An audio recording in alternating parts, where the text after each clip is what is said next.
We are back. Y'all missed us. Let us know if you missed us. Please make sure that you are sharing the live. Tonight, we have a special guest coming on, and so we want to make sure that her story is being told as much as possible. So my co-host is here on time tonight. That's a first. Every time I'm on Hi. time, you say it's the first. You say what?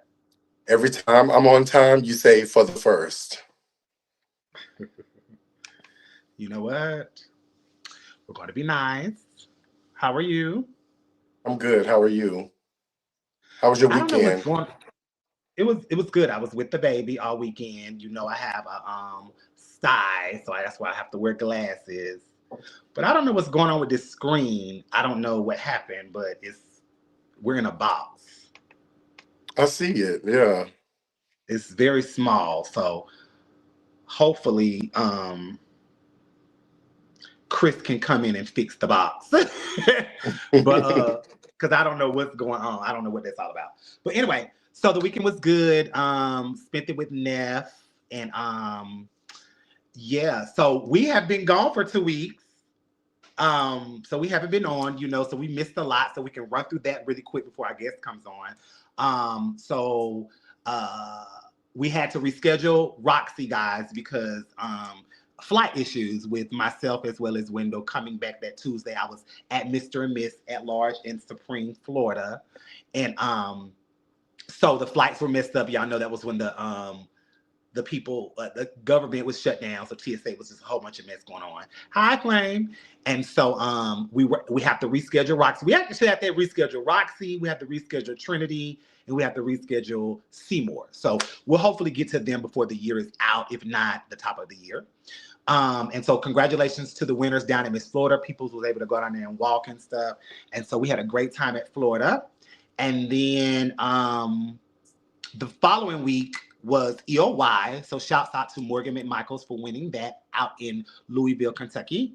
And then from there, the next night, Monday and Tuesday, was Showman, Showgirl, Supreme, and at Large. And that's where I saw you. Of course, I was there to represent peoples. And shouts out to the winners there. One being your godson, the Baylon, capturing that title along with, I think it's Victoria Mateo. And so much others. And then, of course, last night was Renaissance. And I'm sure you've gotten a lot of inboxes and calls about, where weren't you there? Where weren't you there? It's your first year back. Y'all didn't show up. It was, people love to think that it's drama or it's mess behind us not showing up. That's not the case. I was not in a place to be anywhere where I had to put makeup on because I have a sty. So I didn't need to be around anyone. And it just was a good break from things. And you had so much going on with stuff. It's just a lot going on. Yeah. Yeah, So but it's no drama at all. We were in communication with Randall. No drama at all. It's just bad timing, just a lot going on.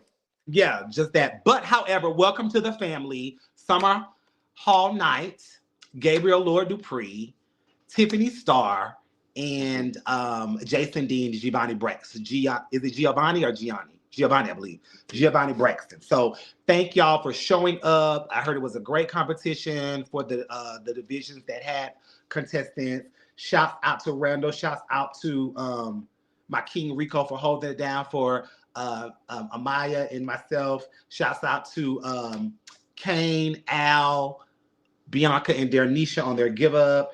And so, yeah, we will And hopefully happy be there next anniversary, year. Renaissance. Wasn't it the 25th anniversary? No, I think it Or was is like the that next year? 27th. No, it's like the 20. We were the 25th, weren't we? Oh, okay. So this is the 26th then. Okay. I would presume. So yeah. So other than that, that's what was going on. Don't forget. So tomorrow we will be back with our makeup guru show. We're going to have BJ on. We're going to have Anthony Wiley, and we're going to have Beverly Iman. They're going to be talking all things makeup, good, bad, and indifferent. I wanted to give them a highlight because they are always backstage somewhere doing something.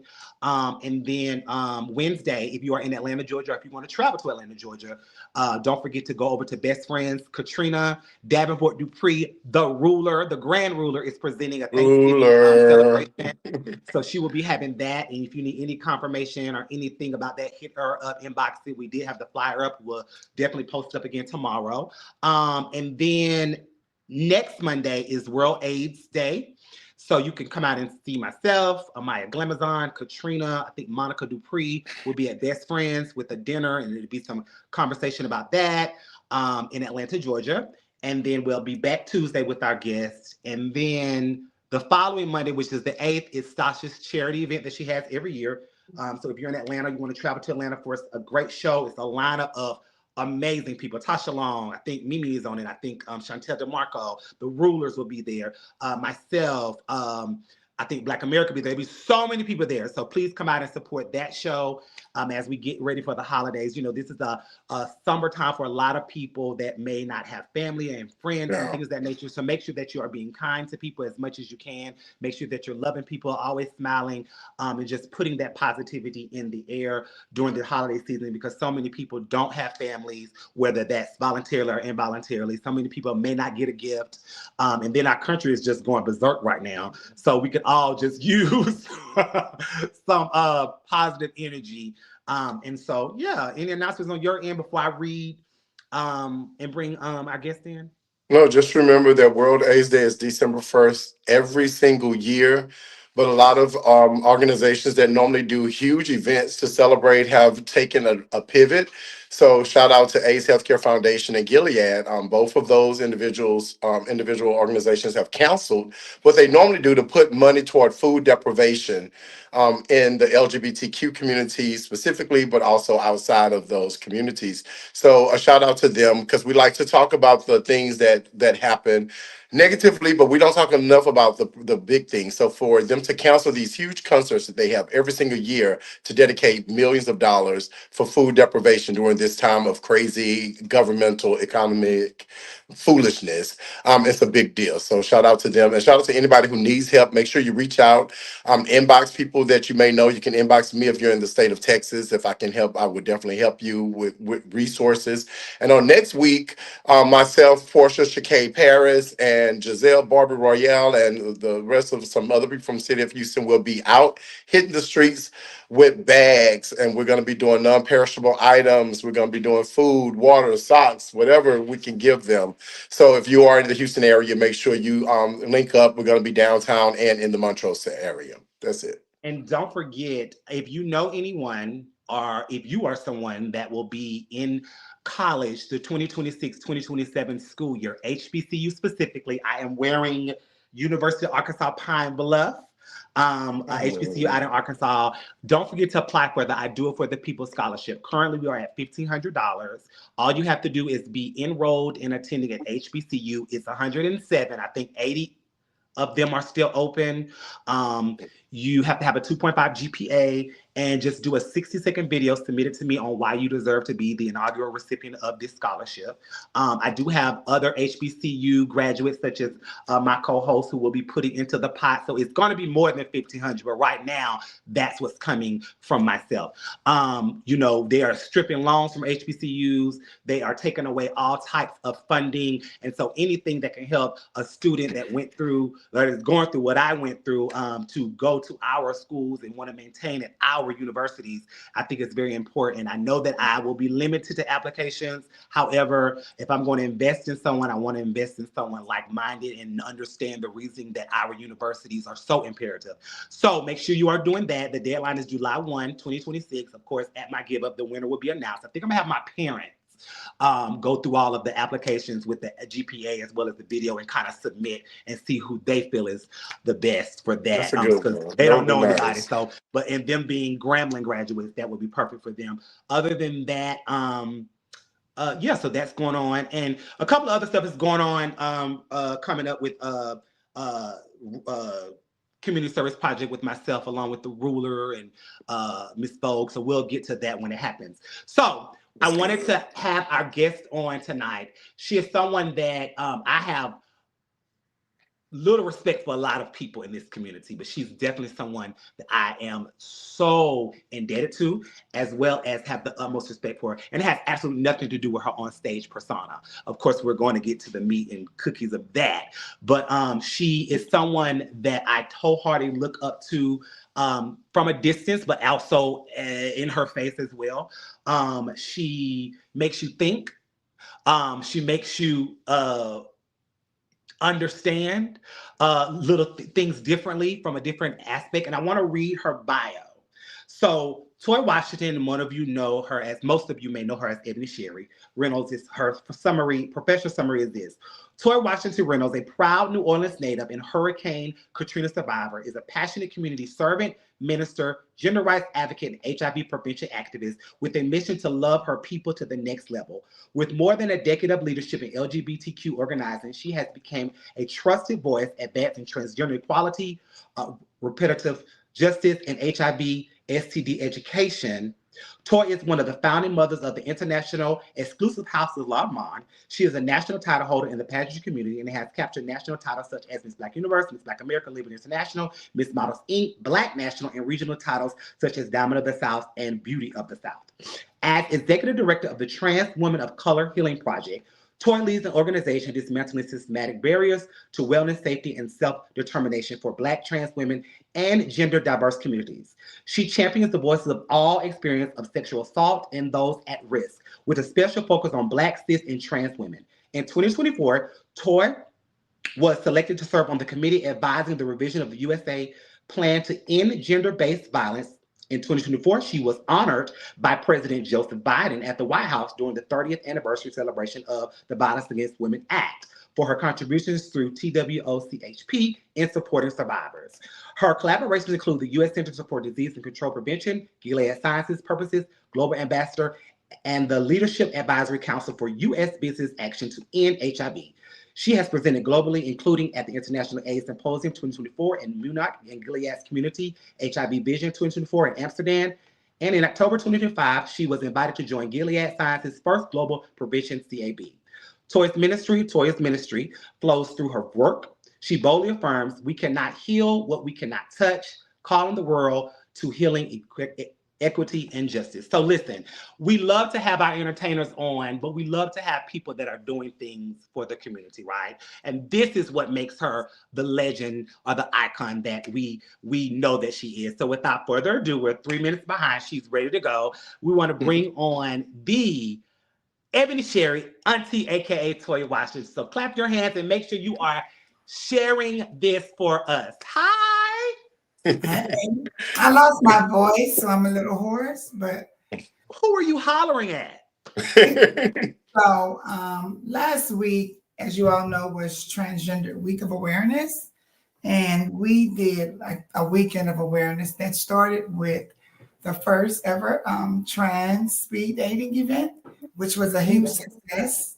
And followed by that, we were one of the sponsored or spotlight organizations that a group of club owners and entertainers here in the Atlanta area came together and supported the organization. And they did a fundraising entertainment show for us, a fundraising talent night for us. And the proceeds went to our organization and another organization. And on Saturday was the gala. And it was amazing. It was beautiful. Our theme this year was Roots and Rhythm. And we wanted to intentionally honor our elders, because what we know is that if you don't learn from our past, we're going to repeat it in our future. And so that was the time we wanted to really just sit with our elders and learn, because the elders are our roots. And we want to intentionally pour into them, give them their roses and their flowers while they're here. And also, we're of age ourselves, right? We're in a system that we understand how ageism works. And if we don't create places to celebrate those who made room for us, we're going to be the ones that's going to be pushed out of spaces. Yeah. So I think it's important that we do that. And that was Saturday. And when I woke up Sunday, we had our Day of Healing, which was transformative. What's the least word I can use, as impactful as that word is. But transformative was beyond. It was multi-generational. Our eldest trans person that was present was 76. Wow. And our youngest was 21. And it was absolutely amazing. So my voice was out. And I realized in that moment that the universe is going to do what the universe does. And I didn't have to lift a finger. I didn't have to speak. The connection and the energy was so amazing in that space that my team, not only did they have my back, my front, my side, they even were able to use and speak for me. And my niece Nina stepped in, Never Ending Nina, and she summarized and was everything that was needed. So that was my weekend last weekend. So we ended Tito on an amazing week, and my voice is just coming back. Okay. Well, we You thank you had for a heavy giving us weekend.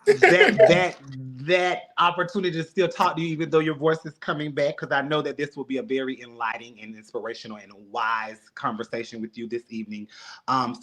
First, we want to say thank you, Ebony Toya, for coming on. I know that you live a busy life with clearly what you just told us what your weekend was like and your week was.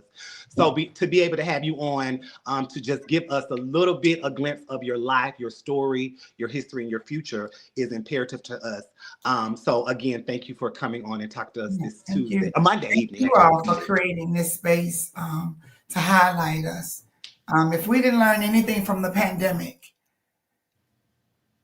we learned that we all we have, and we have to support each other. And we can't wait for a system to do for us what we should do for one another. So thank you all for creating a space that's highlighting, elevating, and supporting what it is that we do, even when we don't see it or don't feel it around us all the time. We have these moments. And I believe these are the moments that go into our memory banks and our reservoirs and feed us in those moments of being alone. So thank you all for creating this platform and this food that's going to feed our memory banks. Yes. So when you hear someone may come to you, or you may have your name in the mix, and they say, "Oh, she's legendary. That's the legendary Ebony Sherry." How does that make you feel? What comes to mind when you hear that? I don't know. It's the question you just asked. I asked to myself, or because I know for me, greatness is a consistent body of work. And so legacy and legend, being a legend is connected to me with some form of greatness. And so in my mind, I'm like, so what is it that I did, or what moment stuck out to you, or what was it that I done that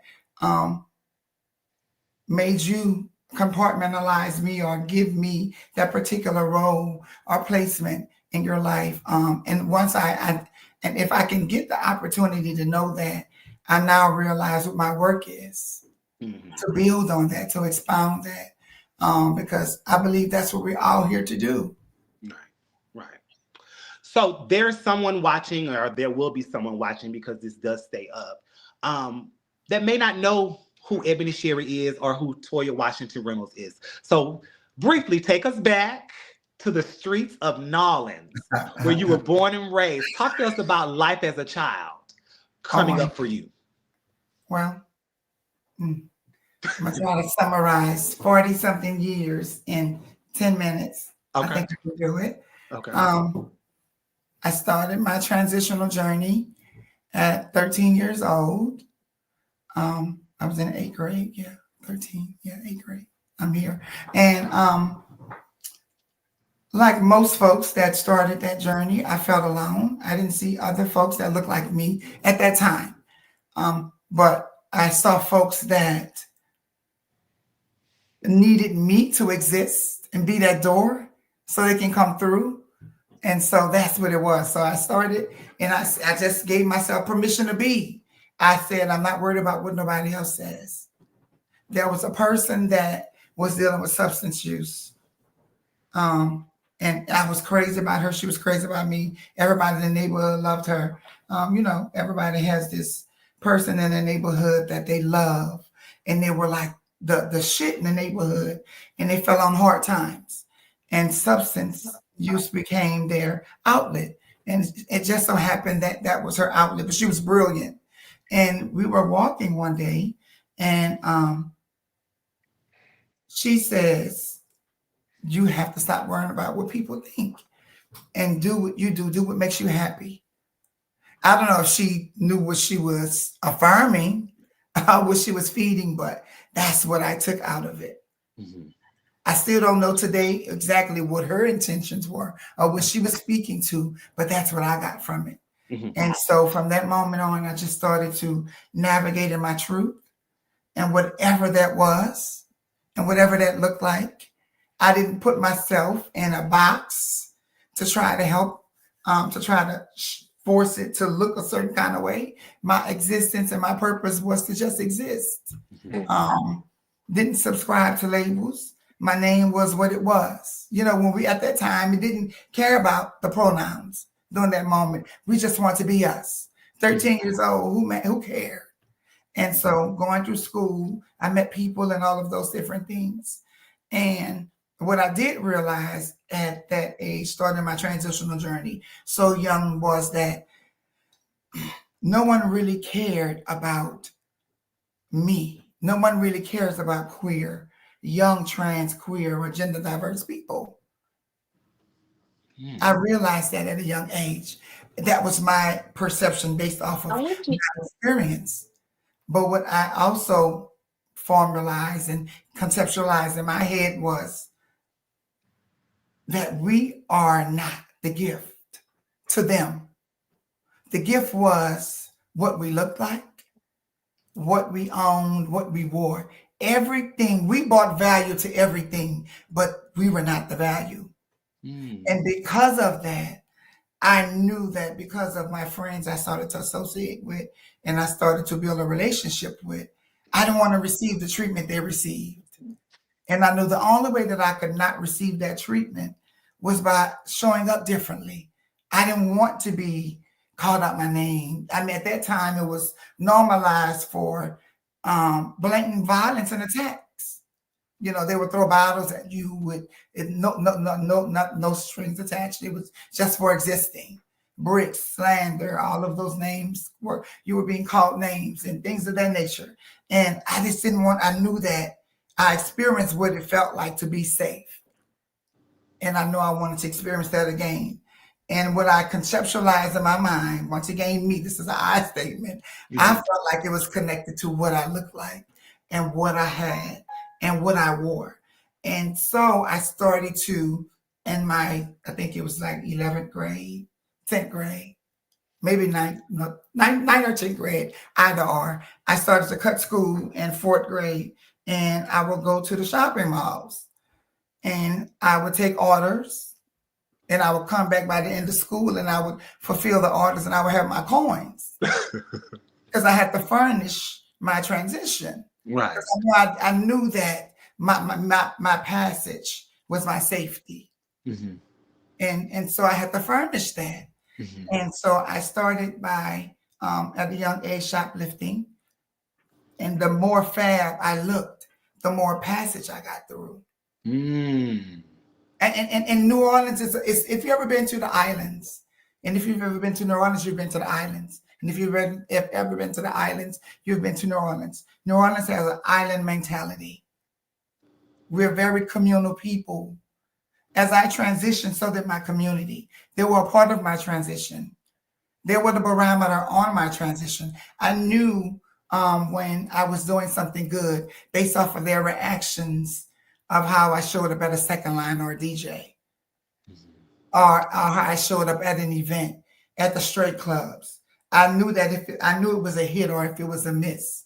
So being the cisgender community, the heterosexual community were my first that's where I first started my transitional journey.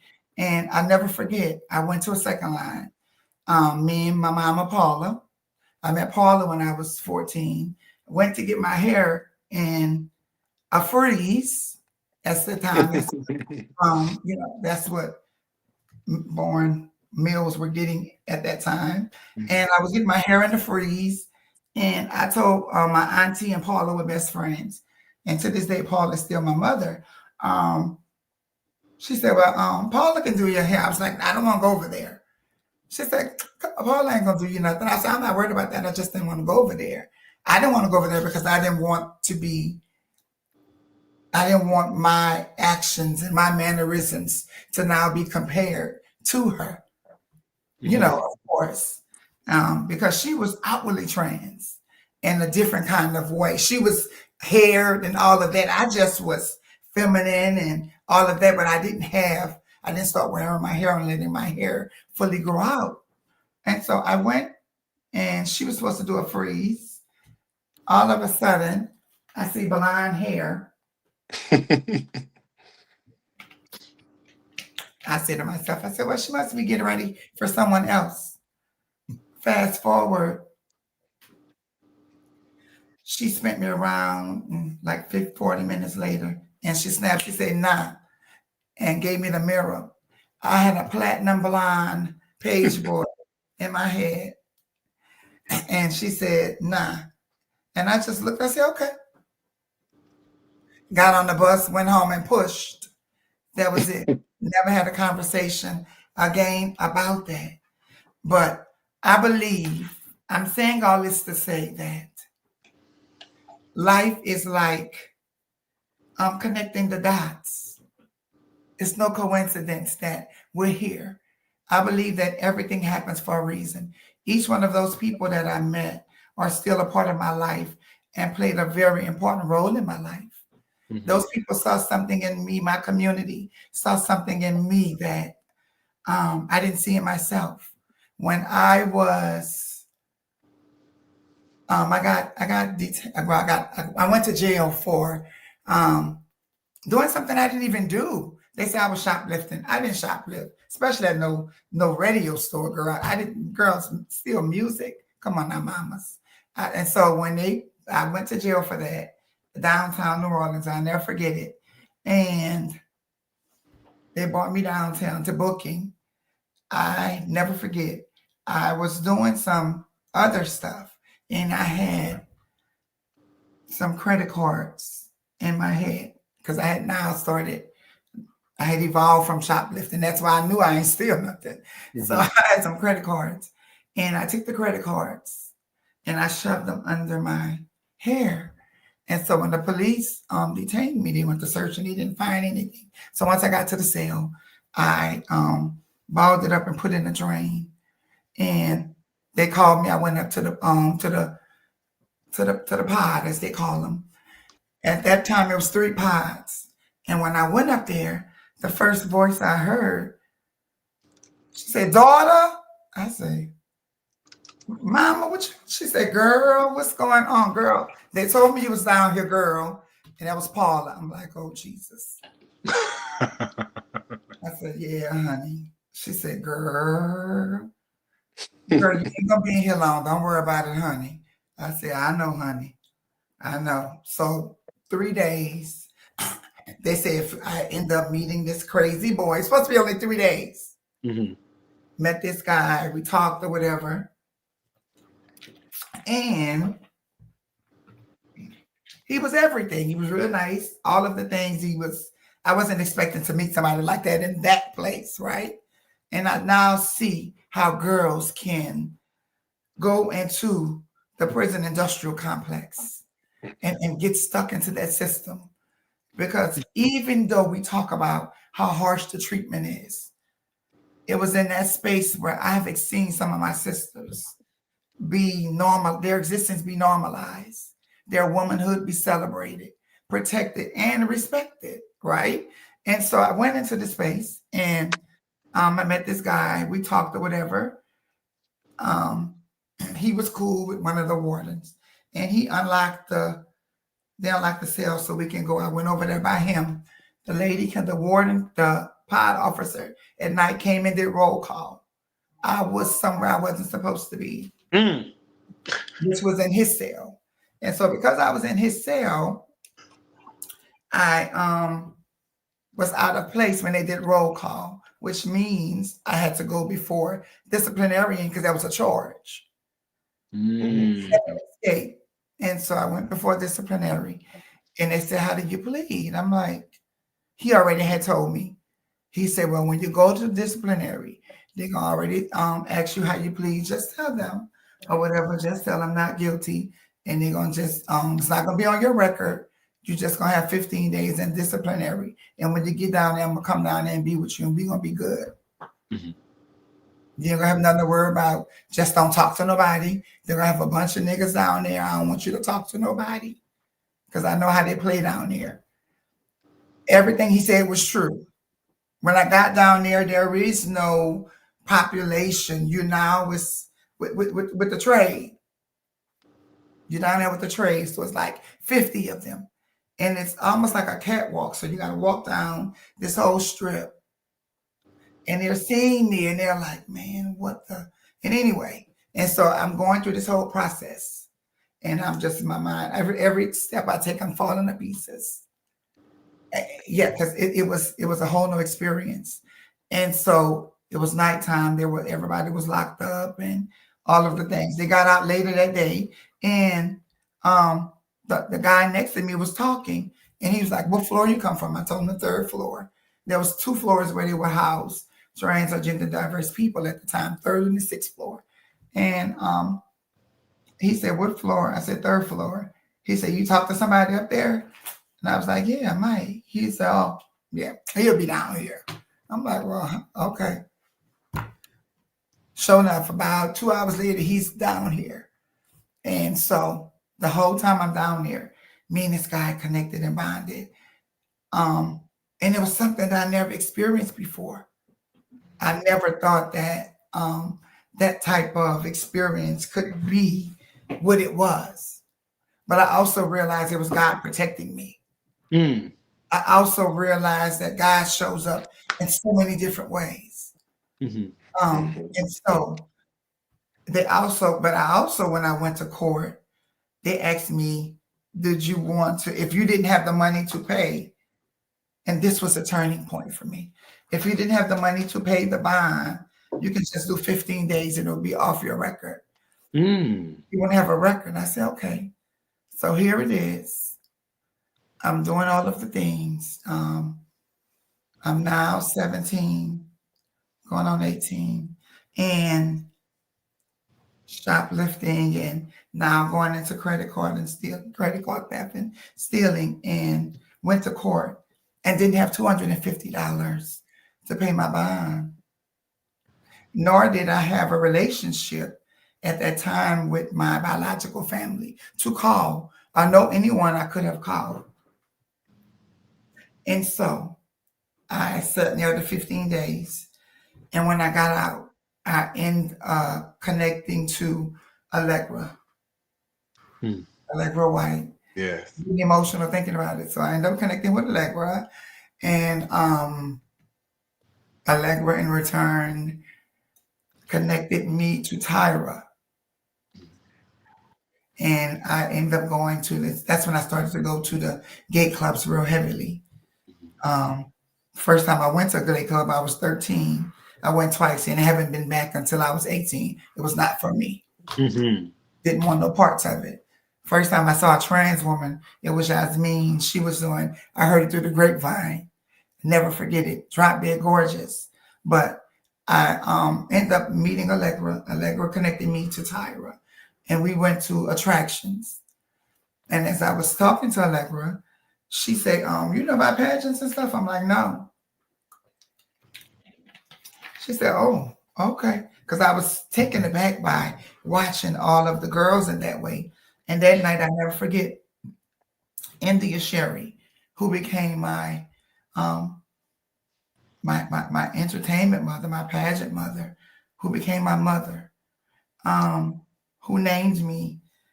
I saw her perform, and I was blown away.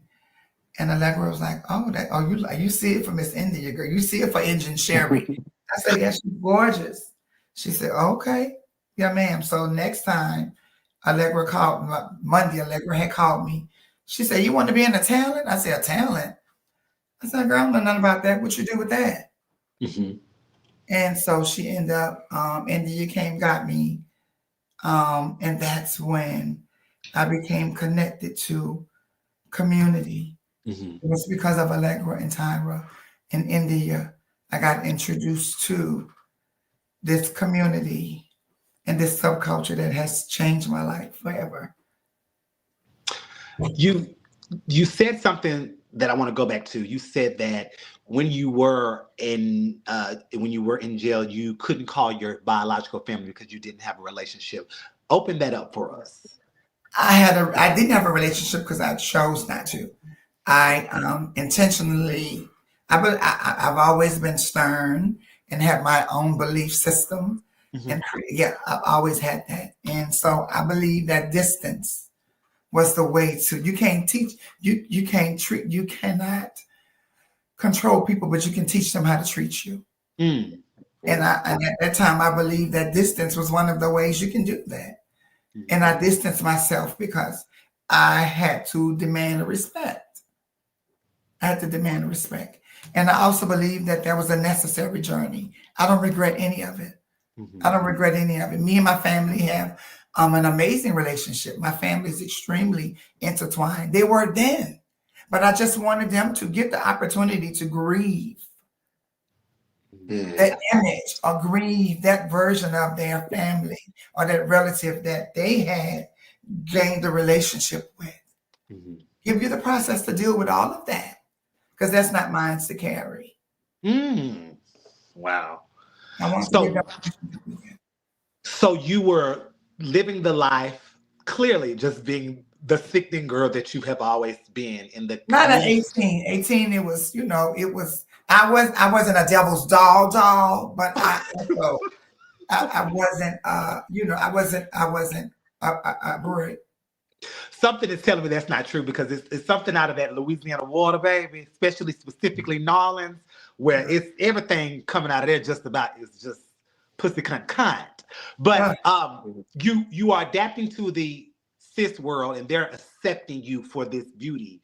How did that make you feel when now you are becoming the woman that you always, I'm sure, felt you were, and you're getting accepted? Because a lot of girls don't have that, especially so young. I think that was my disconnect with fully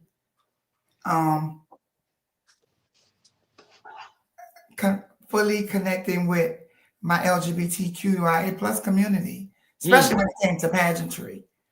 I didn't totally feel connected to a lot of my trans girlfriends, especially the girls that was on the pageantry scene that were my contemporaries. A pageant was cute, but it wasn't my life like that. And that's why I didn't have an issue with when I lost the contest, I understood why I lost every time. And I didn't feel like I was losing to folks that were not worthy of winning. This was their life. This was their life. I knew that if after this contest was over, I was able to go into a sports bar, go into a whiskey bar, or go wherever I needed to go and get what I needed for me. That was it for me. My sisters had invested their lives into this. This was it. Them doing shows. This was their life. I had options outside of that. And once I started to really invest and started to open up, community became that for me. And so I believe that transition happened with me in my community when I started to open up and started to apply myself totally to my community. But the disconnect, I'm not going to say the disconnect, but for me, it was me being so acclimated into my cis community in the beginning, especially when it came to pageantry. Oh my God. That was one of the things. It's like, you're so gorgeous, but you model like the fish. I had to unlearn what was safe to me. I had to unlearn what was safe to me. I had to get out of what was, and that's the thing. A lot of times, especially my girls that walk realness, and my girls that really are muggy, that really have built their defenses around showing up and being a certain type of way. When we go into pageantry in the ballroom, it's a challenge for us. A society is looking at us as having an advantage. because we aesthetically fit the mold of the score sheet, or we aesthetically fit what the judges are requiring. But the disconnect is us in our minds having to erase that to show up and be performative. Mm-hmm. Because the way that we were expected to come to life and carry, that's something I had to grow. I had to grow to that space. When And you now that I understand the balance of it, gotcha, when you get it, and when you get the merger, that's when that shift happens. mm-hmm. When you're able to balance the two. Did you find yourself in situations when you were entering into the pageantry, and we can go deeper into that, but when you were entering, because you were so strikingly beautiful and so fish and soft, competing against someone that may not necessarily be in that same aesthetic as you, did you have any issues with those girls feeling like it was unfair, or you feeling like, wait a minute now, I look like this and y'all are crowning this? Was that ever your mindset at any time?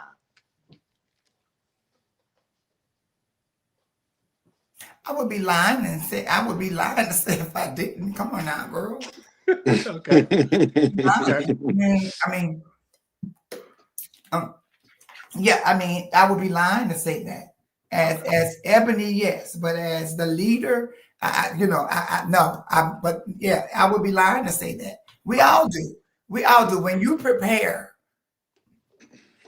when your life is dedicated to fulfilling a certain obligation and role, and you believe that you have arrived at that place and time that's ordained for you, and you have done what was necessary, and you have listened to what was told to you previously, from critiques, all of those different things. Not only from those critiques, but you have applied what you already know, and you're at that space. And there's somebody that you believe is not qualified in a particular area, or somebody on that night was not at their best, and it was given to them. Right. It was a girlfriend coupon. I mean, we know what that is. Mm-hmm. Okay. We know that. I mean, I'm not saying that every contest I won, and every time I lost, I was cheated. That's not, I mean, I won everything I won, but every time I lost, I was not cheated. Right. I don't do that. Okay. Gotcha. Before we venture into the likes of Toy, I want to ask you this question, because I think this is important for you to talk about. The dangers of being so real and so beautiful in society. Because let's be very clear, you are that. And especially years ago, you were definitely that. Talk to us about how that was for you to be so aesthetically the place where a lot of girls want to get to, but then you're dealing with the men, you're dealing with she's tricking us, they can't believe it. How was that life for you? Or how is that? Well, we know you're married now, but how was that life for you when it came to you and the cis girls, and then you and men that were attracted to you, and you had to disclose your secret? I've always had a different relationship with Black women. Okay. Yeah. Especially in New Orleans. Black women were a part of my transition. They were there. They taught me the game. They taught me how to advocate for my worth. How to don't be in a man face, girl, and get your coin. Don't let them play you close. This is how you get money. From every hustle I've had, when I was able to make $30,000, $40,000 a month, it was because of a Black woman. And so I didn't have those type of things. Okay. I mean, knowingly. Now I can't control how somebody else felt about me showing up, right? But I have experienced it, but it wasn't something that I intentionally went looking for. All right. But I have been in situations where I felt like I was being outed. I felt like I was being outed. I know I have, but I also know that confidence is the sexiest characteristic a human being can embody. Mm-hmm. Period. And I knew that the role and the objective of the game tonight was for me to get out this door. because this is not supposed to be my forever. So getting out of here was the goal. And so when that particular situation happened, and it often did, I wouldn't shrink because that's what they expect. When they did all that, they would try to spook. I sit over there. I would pooch, go to the bar, and that's when she would become extra damsel. She's got to come out. She's got to come out. I ain't got to say nothing. I'm going to make the environment work for me. Okay. Yeah. You're right at the bar. Everything you thought, Mom, I'm about to show you. Sit right at the bar, about to get a drink. The guy comes over. Before I even talk to the guy, I'm talking to the girls at the bartenders and whoever's there, building a relationship with them. Because at the end of the day, there's power when folks that work there know your name and know you. And so I'm talking to them, having a conversation, just met them. But I know in that moment, I had to build an ally. That's strategy. And so I'm talking to them. The guys come over and they're talking, and I'm really not, because I'm like so engulfed in this conversation. And so the guy came and he's talking, and I'm still kind of paying him neutral. I acknowledge him, but I'm back into the conversation. And he's like, oh, what y'all talking about? So now everybody's in the conversation. You can't say you just was talking to me, sweet Chuck. You're not going to do that. So everybody's in the conversation, and he's just so offered to buy me a drink. And so everybody's in the conversation. We're having a general conversation. To them, they just thinking that I'm some kind, I don't know what they thought, a video vixen, whatever, because at the time, that's what she served. That's what she absolutely did. So, you know, and when that's what you show up as, that's what you got to be. The lifestyle have to match. Your identity have to match your energy. Your identity have to match your energy. And by the time I left that bar, there was like 4 other guys that were there and some girls that were gorgeous. That were gorgeous. The guys were trying to talk to me. I went and talked to the girls. I said, hey, y'all not from here. I said, look, I'm about to leave in a minute, but I was just about to go over to the bar. They opened the tab. I don't want anything, but y'all can come over here with me and build. Come on now. And that was just that. Because I didn't want nothing, but I knew I wanted to upset the building that night. Most importantly, because they thought they figured out they had to met them a T-mama. No, ma'am. What you met was you met her. That's who you met. And so they had to experience her that night. And so that whole experience and that moment taught me survival. I've always been a strategist. And that's what that was for me. So even if she did want to turn people against you, even if they do want to turn people against you in an environment, you can't control people, but you can control what happens to you. And confidence is the sexiest characteristic a human being can embody. Work your room, mama. Don't worry about who's against you. Right. Go get the ones that's for you. Build your own team. You, I know you to be one of them ones. And so you are old school when it comes to your tea and when it came to your privacy in your life. Is that still important for you in today's climate? I tell people that right now, it has always been an option to wear the t-shirt, right? And for some of my siblings, it's not an option. And I advocate for them. I don't have to wear the t-shirt every day, but I do. My social media is that. This who I am. I don't have to disclose to advocate. Yeah. Injustice happening. It's there. There's not going to be a situation where anybody around me is being mistreated. If you was here number 2 and they call you number 8, baby, we about to upset. We have to address systems immediately. Okay. We have to. Okay. I've never been one of those people. I've always advocated for myself. If you know your work, why wouldn't you? Right. Okay. So take a few minutes to get to know Toy on a personal level with some questions, such as, what is your favorite color? Orange and blue. Okay. So you're Auburn fan. Orange and blue. Okay. Favorite food to eat, and it cannot be an original Louisiana dish. I love Thai food. Okay. I love Thai food. What Thai is your basil fried rice, crab fried rice. oh, that do sound good. Your biggest pet peeve? When folks project their limitations onto me or try to. Hmm. Hmm. Hmm. Open that up for me. Talk to me about that a little bit.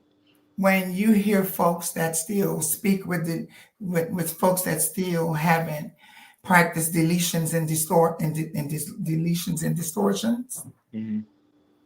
delete words that limit you can't. I don't speak that. I don't put a limitation on myself. Mm-hmm. And so when I hear people or when I'm around people that says, "Oh, you can't do that," girl, that's fighting words. That's you. That's me. That means cut you off. Because That's I'm the gonna show you ultimate like insult to me. For real, that. that's the ultimate insult to me. I mean, because words have navigation systems, Mm-hmm. and words go where we send them, and words cast spells. Mm. Okay. What makes you cry? Girl, probably everything now. Everything now. But I think more so now, when I think about what's going on right now in society. And I just got back. Me and my husband, we went to Europe and we went to Amsterdam and Zurich and Milan and Rome. And when I got to Rome, as beautiful as it was, we went to the Basilica in Vatican City. And I couldn't be as present as I wanted to while I was soaking in the history. It bothered me that they stole our legacy and tore it down, but theirs is still up. And not only did they steal our legacy, tear it down, they rewrote our history. And we are allowing them to do that again. Mm. Yeah. That makes me sad. And it makes me even more emotional when I realize that we're allowing them to do it because we don't know who we are and what we have done and what we truly have contributed to this world and to this society. As trans folk, as gender diverse folk, as black folk, as black Americans, Mm-hmm. as as Africans. Yeah, we don't know our true contributions. And if we did, we wouldn't allow them to do what they're doing to us because we wouldn't believe the toxins and the poisons that they're feeding us. Okay. You're right. If you could be best friends with any celebrity, who would he or she be? Yeesh.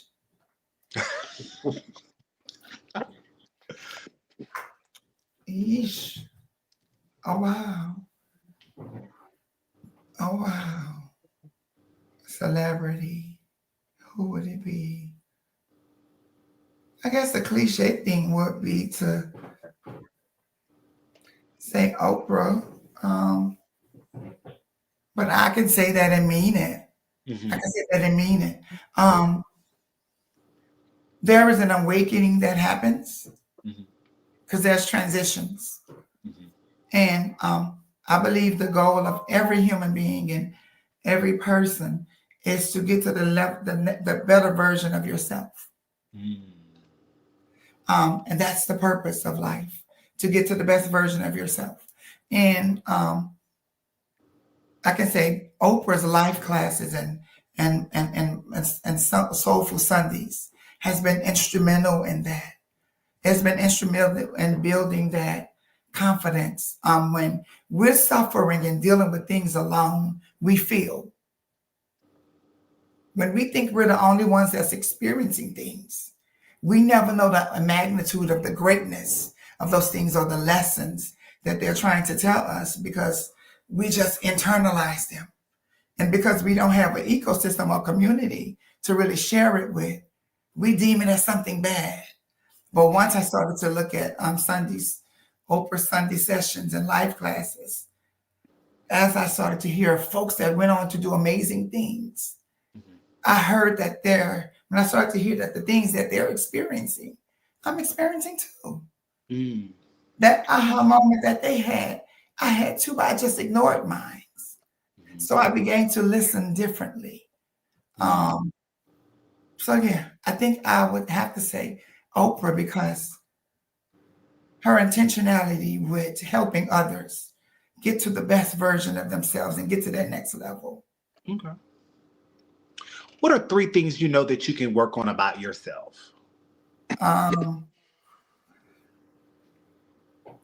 Every day. I said it earlier, being a better version of myself. I'm giving myself more. I think we all can, but I give myself more grace. Give myself more grace. Stop procrastination and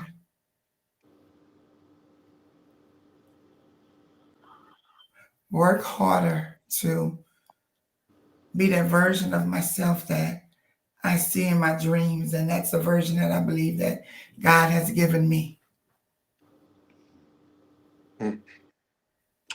Would you have been Team Malcolm or Team Martin Luther King? A hybrid. I'm a hybrid because I do believe that there should be a nonviolent approach. I also believe that sometimes we have to go to those violent measures. But I also believe that there should be a middle, because we have to meet people where they are. Yeah. So let people self-identify. And I think if we allow people to self-identify, we can formulate a way that can be a hybrid of the both.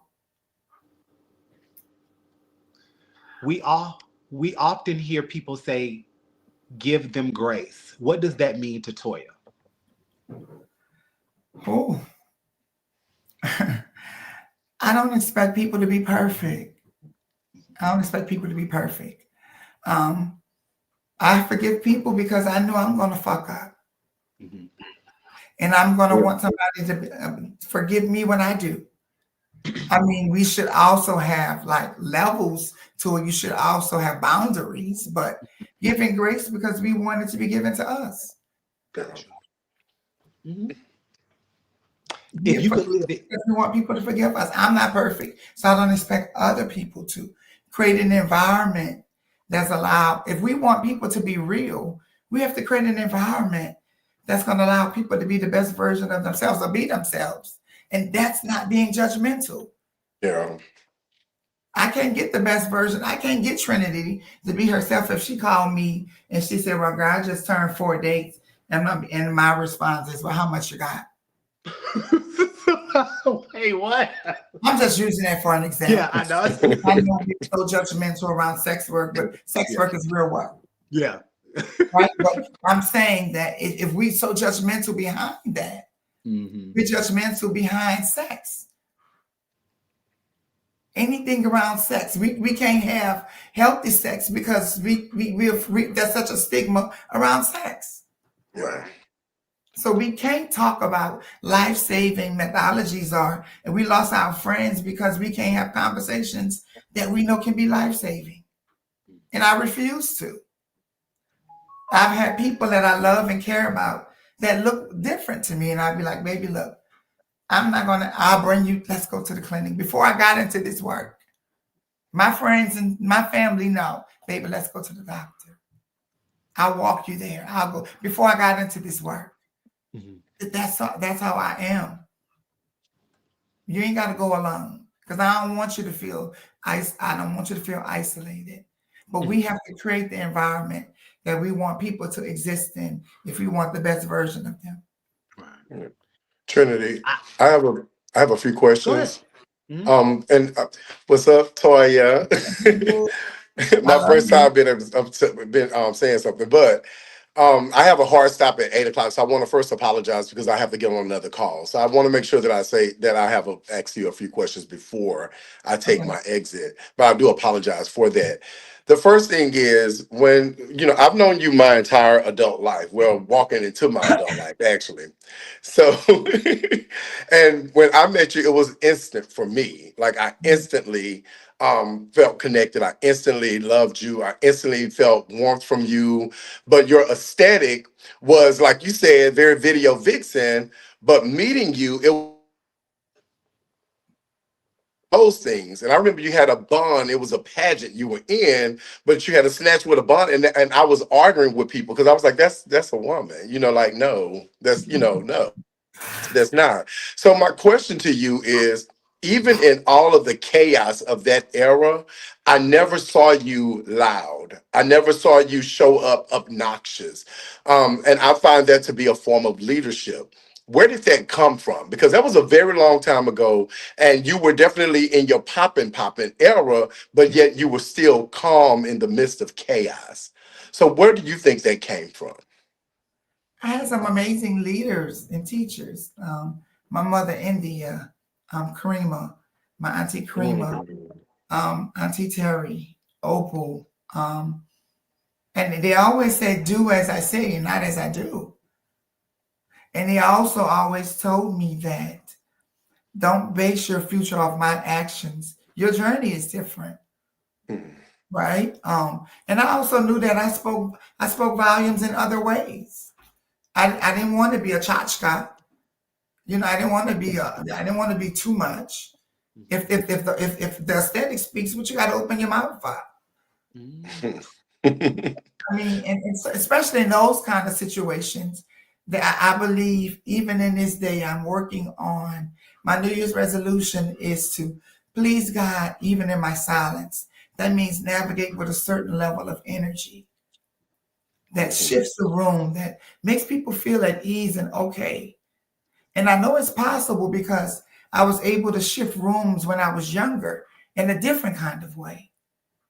And you just confirmed that. But I didn't have to speak. I didn't have to say much because everybody around me um, made sure that I was okay, you know? And so there was also a level of mystery that the ladies, the film queens, and the mothers were groomed with. There was a level of mystery and intrigue. You didn't know when we were going to come out. So when the girls popped out, it was a treat. You didn't know what we were going to wear, what was going to happen, what the event was. So whenever we showed up, it was to be a treat. And it was effective because we left memories. They didn't know how we showed up. They didn't know the inner workings. They didn't know what all it took for our images and our effects to come to life. They just saw what happened in that moment. Yeah. What they saw was images that stained their memories, that left respect, admiration, love. If that's what it did, mission accomplished. But that's what happens in that, and that's what they told us. You didn't have to say much. The boys at that time, they loved us. They affirmed us. They put us together. Like they went and said, Mother's gonna wear this. But Mother made sure that those boys were in school, taken care of. Their needs were met. It was a true community. And so, yeah, when I look at things now, and thank you for bringing that up, we didn't have to say much. The mothers back then moved different. Femme queens back then moved different. We had a level of confidence back then. We created ballroom and pageantry. Yes. And we moved with that confidence and that knowledge. We knew that it wasn't our lives, so we trusted our sons and our brothers. And it became a space where now we're pushed out of, Yeah. right? And so I believe that it's going to take some work for all Black women. And it's not going to happen us being divided. Black women we have lost our position in community as a collective, Black cis and trans women. I can speak to several reasons why I think that has happened, but that's That's not the call for that. But Yeah. I do believe that for my trans sisters, we have to take our power back, create boundaries. They have taken our secrets, Mm, our the things that make us who we are, that we trusted them with, and sold us out. And they're the ones that's getting paid. And come back to the same scene where you poured them and reading you out. Girl, she's still doing that same number. She's still on the same stage. Girl, she's doing the benefit show for a pageant. Well, she wouldn't have to if you would have poured back into her. Because if yeah. she didn't help you, sweetie, you wouldn't be able to do the makeup. If you didn't learn her tricks or her tools, you wouldn't be able to travel and do the things that it is you're doing. If you didn't lay on her couch, and if she didn't protect you for that person that only wanted your body in that Mm, moment. mm. Jesus. Ugh. So, so that leads to my final question, and that is about community, because I love the shift that you have now, and I'm not going to go deep into it because I know Trinity is going to get to that segment. But as far as community, when you were talking about being 13 years old and having the conversation with the lady in the neighborhood that fed into you and you took your interpretation, then you fast forward to Paula and sitting there and she did your freeze and she added color and did the things without you really knowing, but you accepted it right off. And then you went on to how what happened? She slipped out. Yeah. I think she was answering a call. She'll come back in. I know that problem. Like they don't be knowing. While we're waiting on her to come back, there she go. Sorry. It's I know that okay. problem. Happens to me all the time. No, I was trying to connect it to my Facebook, but go ahead. But so I'm just saying, I'm thinking about all of those things, that the levels from 13 to 17. Yeah. It sounds to me that you were already community building. You just didn't realize it, right? Because if you met this person in the neighborhood, that dealt with drug use and these things, but you still accepted her as she was, and you were able to still learn from her as she was. And then you fast forward to the situation with Paula with the hair, but rather than you having a fit, you just said, you know what, I'm a push because I can push, right? And then you went on to do the things in the school and make your money to finance your own transition, or the start of your transition. And then when you dealt with what you had to go through, as far as being incarcerated for that small amount of time, each one of those areas, I heard community building, I heard preparation. It is. So It is. do you reflect back on those moments and say, I was already leading, I was Abs- already doing? Absolutely. I want you to know you have a gift, right? Absolutely. Absolutely. I think it's no coincidence when Trinity asked me the question about legacy, and for younger folks that's watching, I said all that to say that um, legends are born. They're not made. Mm, Um, and the steps are already ordered. You just have to be obedient to it, right? Um, and when you give the universe and God, your creator, a yes, whoever your higher power is, you're no longer in control of where that yes takes you. mm, And yours may not be a legend. Yours may be a pioneer. Yours may be deemed something else. And it's not going to look the same for everybody. But it starts with being obedient to your purpose, being obedient to your steps. That's yeah. what that looks like for that young person that's listening, for that young person that's trying to figure out what does that look like for them.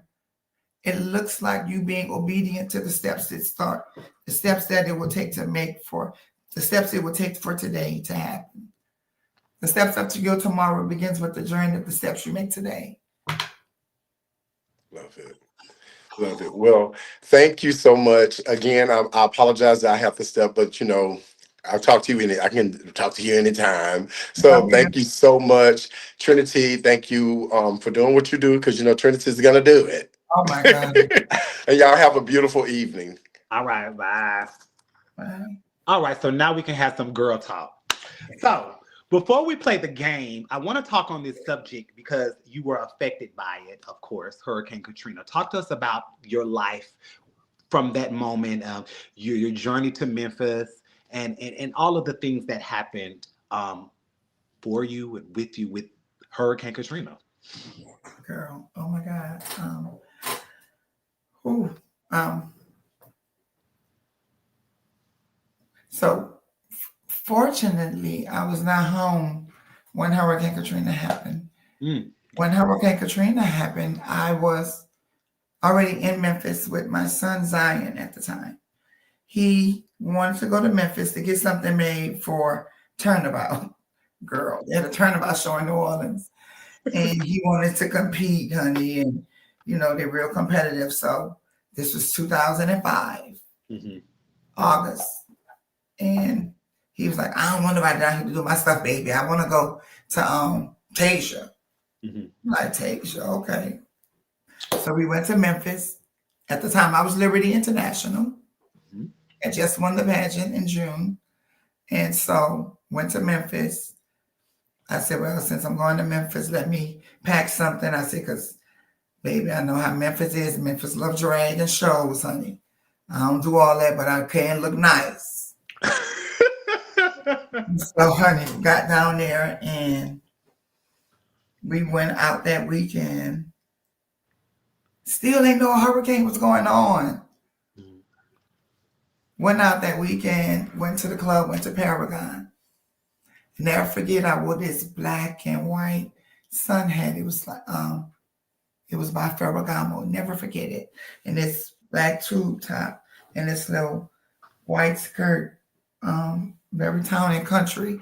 And I went to the club in this wicker bag, like a beach bag. And Zion was like, why you gotta put like that on, baby? Everybody do all that. I'm like, baby, look, we're going to the club. Let's go to the club. Went to the club. The show was amazing. The show was amazing. And no, it was a pageant that night. Mm-hmm. It was a pageant. I never forget it. And Tandy was in the pageant. Tandy, my degree. And it blew my mind because I thought she had passed. Mm-hmm. And so when I saw her, I got all emotional.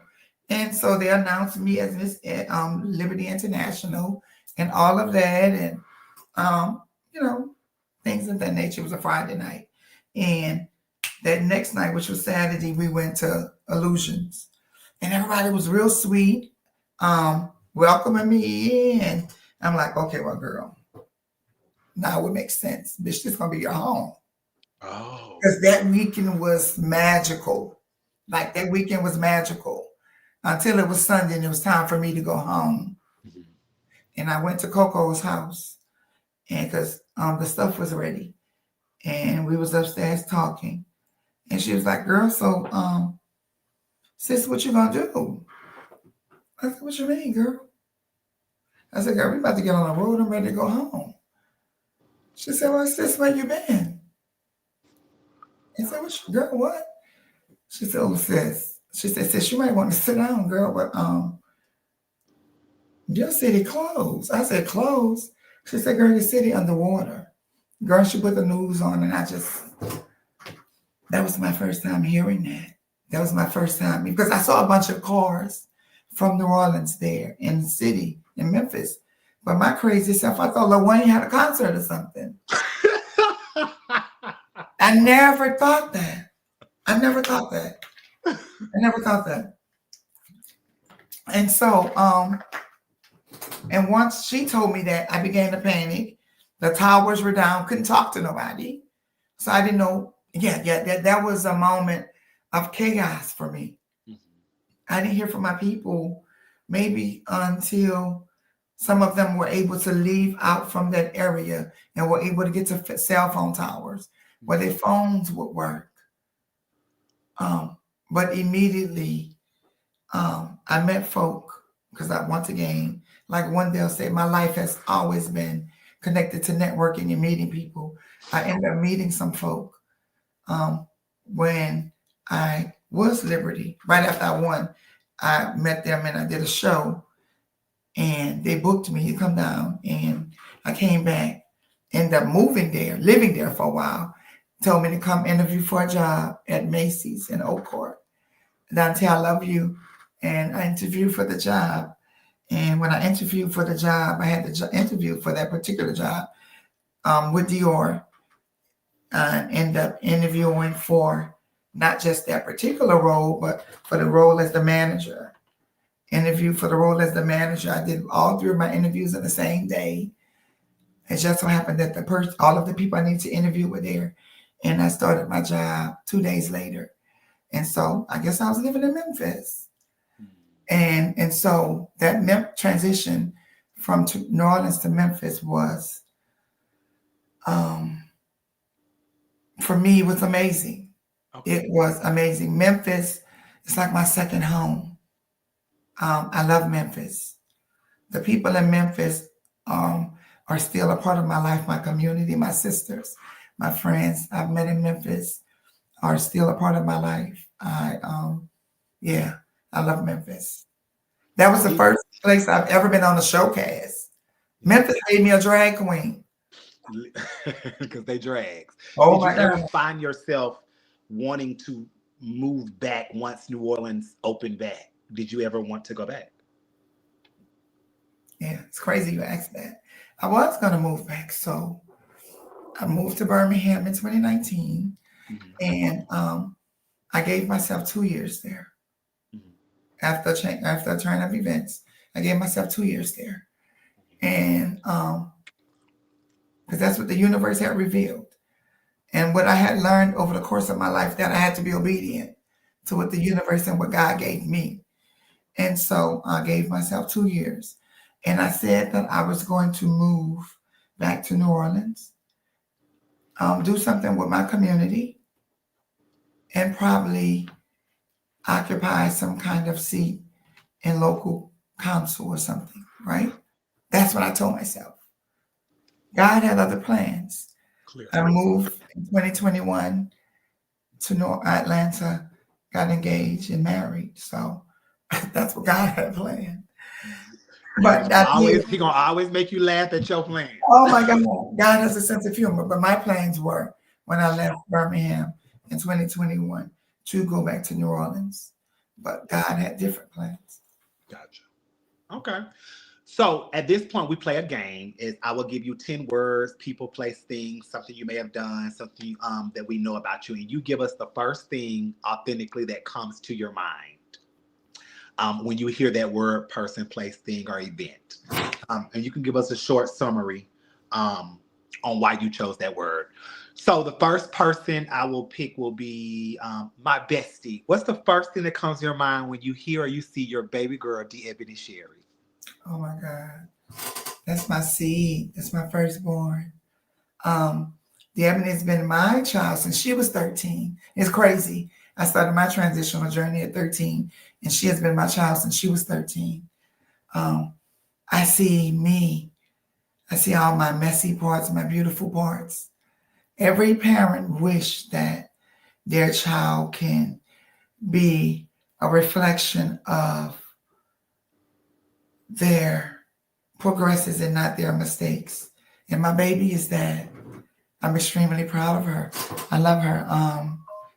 She's been my baby since she was 13. So watching her go through journey in life and take the obstacles that were given to her and to make lemonade out of them and to overcome with such grace, beauty, and poise, and to go into all of the areas of life she has and become successful and to home ownership and to all of the things. Yeah, that's my baby. I love her. I'm extremely proud of her. Okay. What's the first thing that comes to your mind when you think of Demoris D. St. James? Oh, that's my Superman.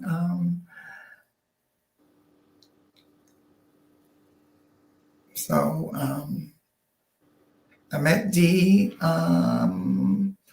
Mardi Gras of 2020, 2022, 23, something like that.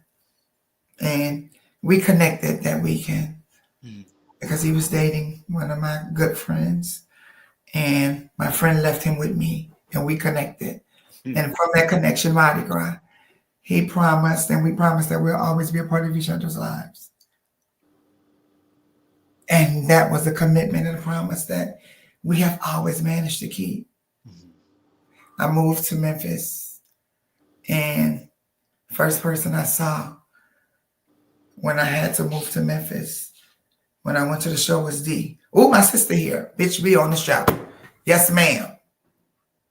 Here it is. I'm on the show, doing the shows, and went from the shows to all of the things. I'm a drag queen, so I now have to have those uncomfortable conversations of explaining why I'm wearing a little more lipstick now and rouge than I used to.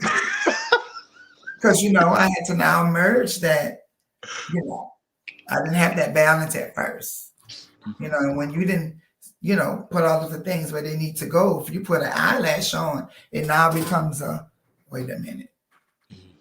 Yeah, we got to dissect this a little bit. So it was because of that damn D, I had started to get a little extra glamorous and all of the things. And that Showgirl came out, and it was because of D, D, when I moved to Atlanta, D moved to Atlanta, and he moved with me. And it was because of D I got introduced to the church that saved my life. That introduced me to ministry because he was dating my dad at the time that introduced him to the church. And it was, D has been, and it was my first national, D was there when I won Liberty. And I was there when he won. And when I competed at Universe, the time I made the 12, he was there. And every time after that, and when I won Black America, when I won University, it was, so yeah. Okay. You're Superman. We'll leave it at that. 3, what's the first thing that comes to your mind when you hear your mother, Paula Daphne Dupree? Girl.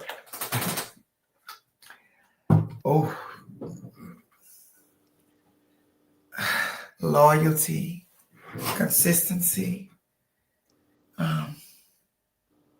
commitment.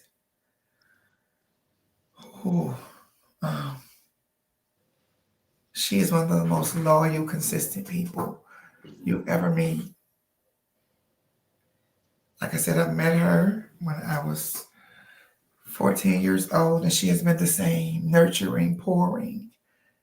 Even when she didn't have it, she gave what little she did. And that little became so much because she wanted so much for you. Like, she's amazing. She's one of those people that have been there for everything in my life. Yeah, she's consistent. She's loyal. She's unwavering. She's that ideal of what I see when I see timeless.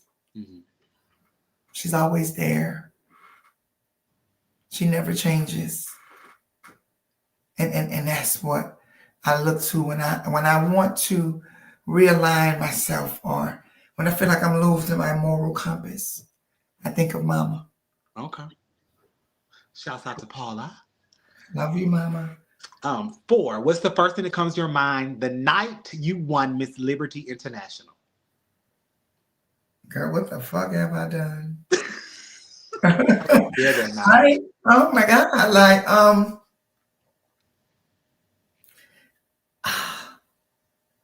yeah, like, it was beautiful. It was more so beautiful for my community. I want to give that back to my community because they saw that for me. They wanted that for me so bad. I wanted it too. Right. I promise you I did. But the way they poured in, my boys, my God, my boys, they were like, my babies rode in a U-Haul, behind a U-Haul, and back of a U-Haul for me. My babies choreographed my talent. My Joshie put my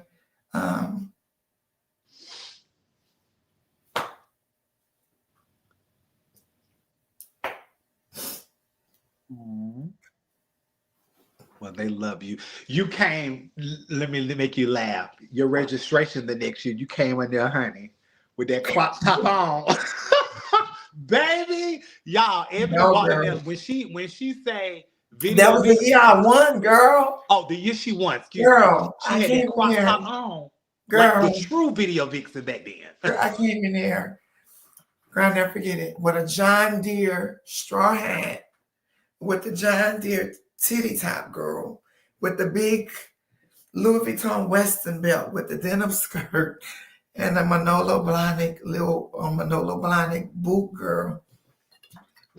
Girl, that was the pageant. I didn't know it was, when I see the girls on video, I thought that, the pageant tapes. I thought that's what you do. When she said video vixen, she was definitely that. Oh, yeah. Number 5, what's the first thing that comes to your mind when you think of Raquel Henry? Oh.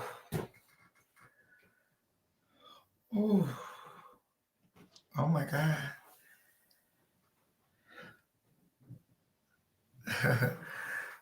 that's my auntie, my sister, my confidant, my prayer partner, my warrior. Ooh. That's my abyss.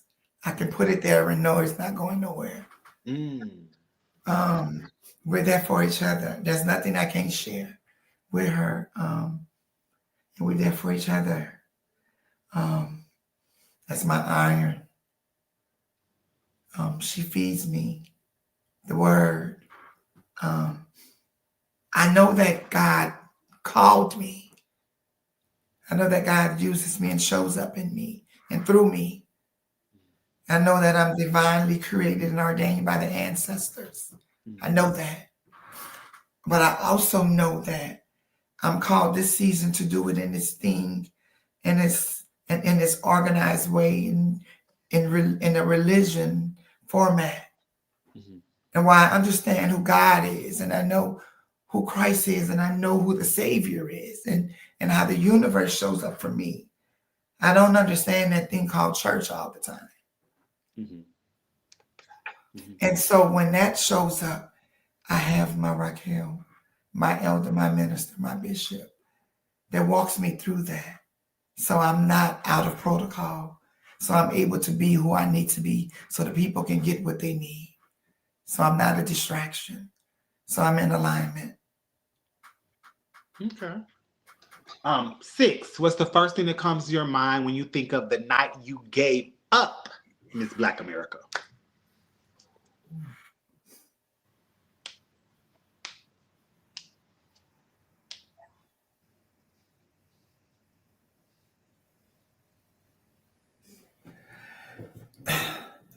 After giving up Black America, I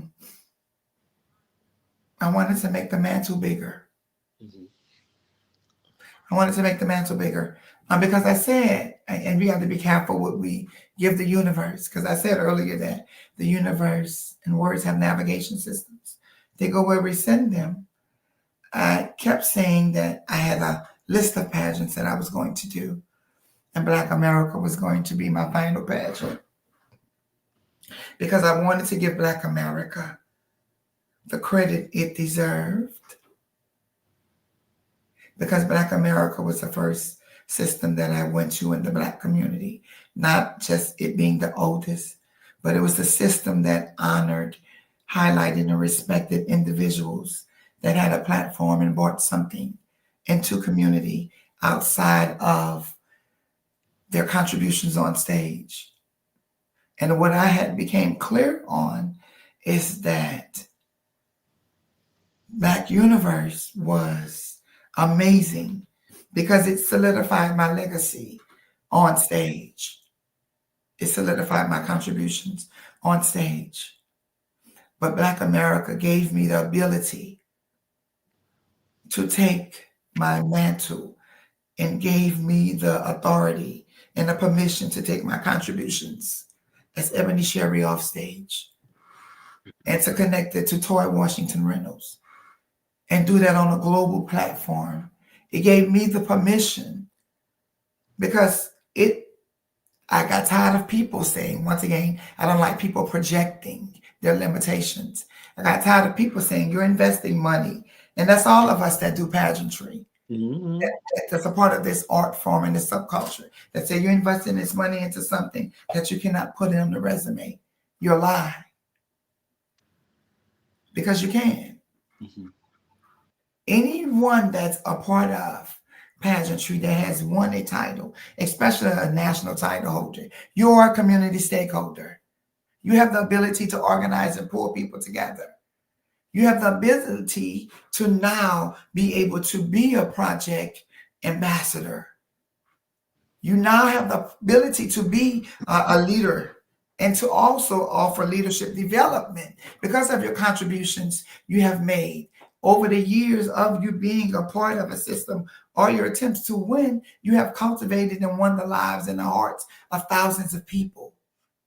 We haven't taken the level to the next level of now giving them tangible tools to do something outside of our contributions to the stage. Mm-hmm. To let them know that your life means something, to let you know that there are now methodologies that you can take, a 6-month injectable that you can take so you can live longer and healthier.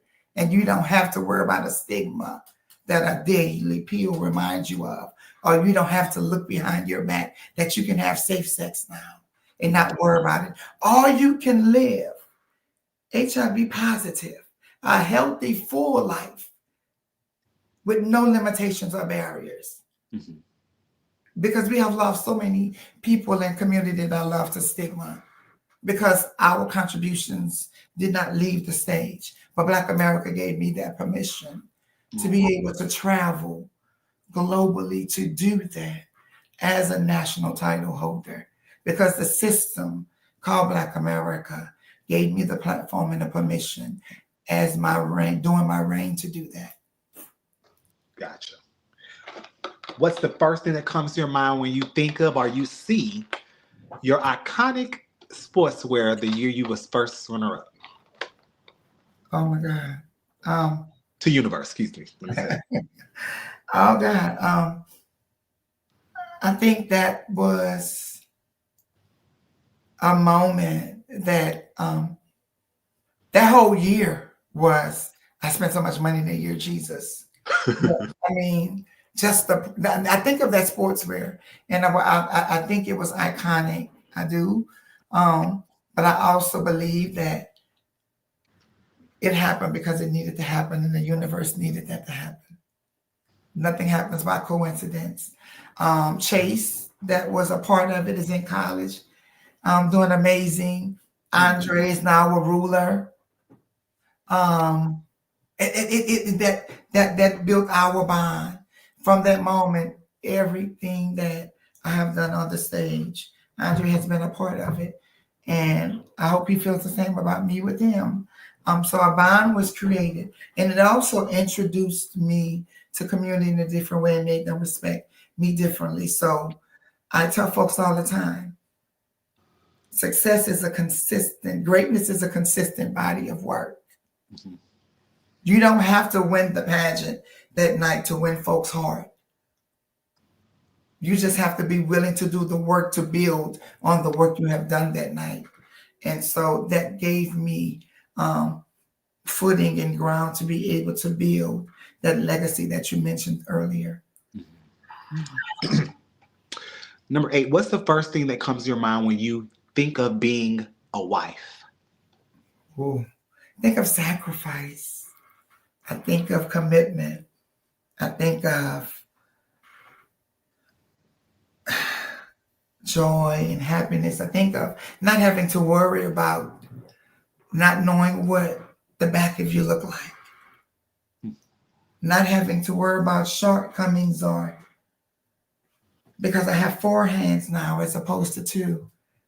not having to worry about long distances because I can go further because I have 4 legs now as opposed to 2. And thinking about how I was afraid of commitment. And commitment is not the fear. The fear is finding someone that you're willing to commit for, with, and to. And I found that person. And that's my soulmate, my confidant, the person that I'm going to travel, build, and we're going to transform the world together. I'm going to pin that before we do the last 2. I want to ask you this. Did you ever see this for yourself as one of the girls? You know, you are really big. You taught me this. And I don't know if you remember ever telling me this. Representation is important. I can't be what I can't see. Yeah. And so a lot of times, you said that to me, that stuck with me for so long. A lot of times we don't see us walking down aisles, or we don't see us having husbands in whatever form they may come in. Luckily, I can see that in you. Of course, I see that in Raquel now. But did you see that for yourself? Did you ever have that envision that you would be one day a wife? No. Okay. My ideal relationship was to have my place, he have his, whoever he was at the time. And, you know, once again, that was my vision. Right. But God had different plans. All of this is a part of God's plan. And I know that God knew that God's plan for me, in order for it to work, he needed to be present. He had to be a part of that plan. Mm-hmm.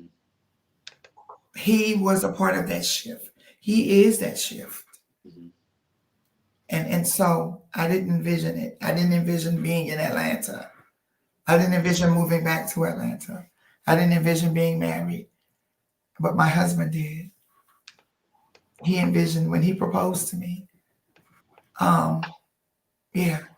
He didn't envision some of the things that we're doing now, but I did, right? So we take part in this global journey and this visioning that we have around what does it look like to be global citizens and building communities globally and building relationships, because we don't know what it's going to look like for us as trans and gender diverse folks in the U.S. But it's important that we build networks and relationships so that we are not alone in this journey. But yeah. Okay. Number 9, what's the first thing that comes to your mind when you hear or you see your king, Roman Black? That's my male confidant, right? We talk about everything. We don't talk as much as we used to, but yeah, that's one of my besties. Yeah, that's one of my besties. We talk about everything. Yeah, we have an amazing, unique relationship, and he thinks like he was one of the first gay men that I'm not gonna say gay, but he's one of the first men that was a part of pageantry for real, that really thought like a heterosexual cis man. That whole reign, I felt like I was in an abusive relationship, girl. But it was crazy because he's so like, all of the toxic traits that cis men have, he have them too. But he's also, loving and all of those things. But I love my Roman, Right. but Roman is a piece of work. I love him. But we talk about everything. Okay. It was because of him I was able to end a relationship that was toxic as hell. And be able to find one that was healthy and all of those different things. And yeah, so yeah, that's Roman. Shouts out to Roman, Alabama. And number 10, what's the first thing that comes to your mind when you think, you hear, you see Trans Women of Color Healing Project? Talk to us about that. Can I go take one quick? Yeah, go. Second. Oh my God. How do you? Girl, I've been on computer all day. 1 second.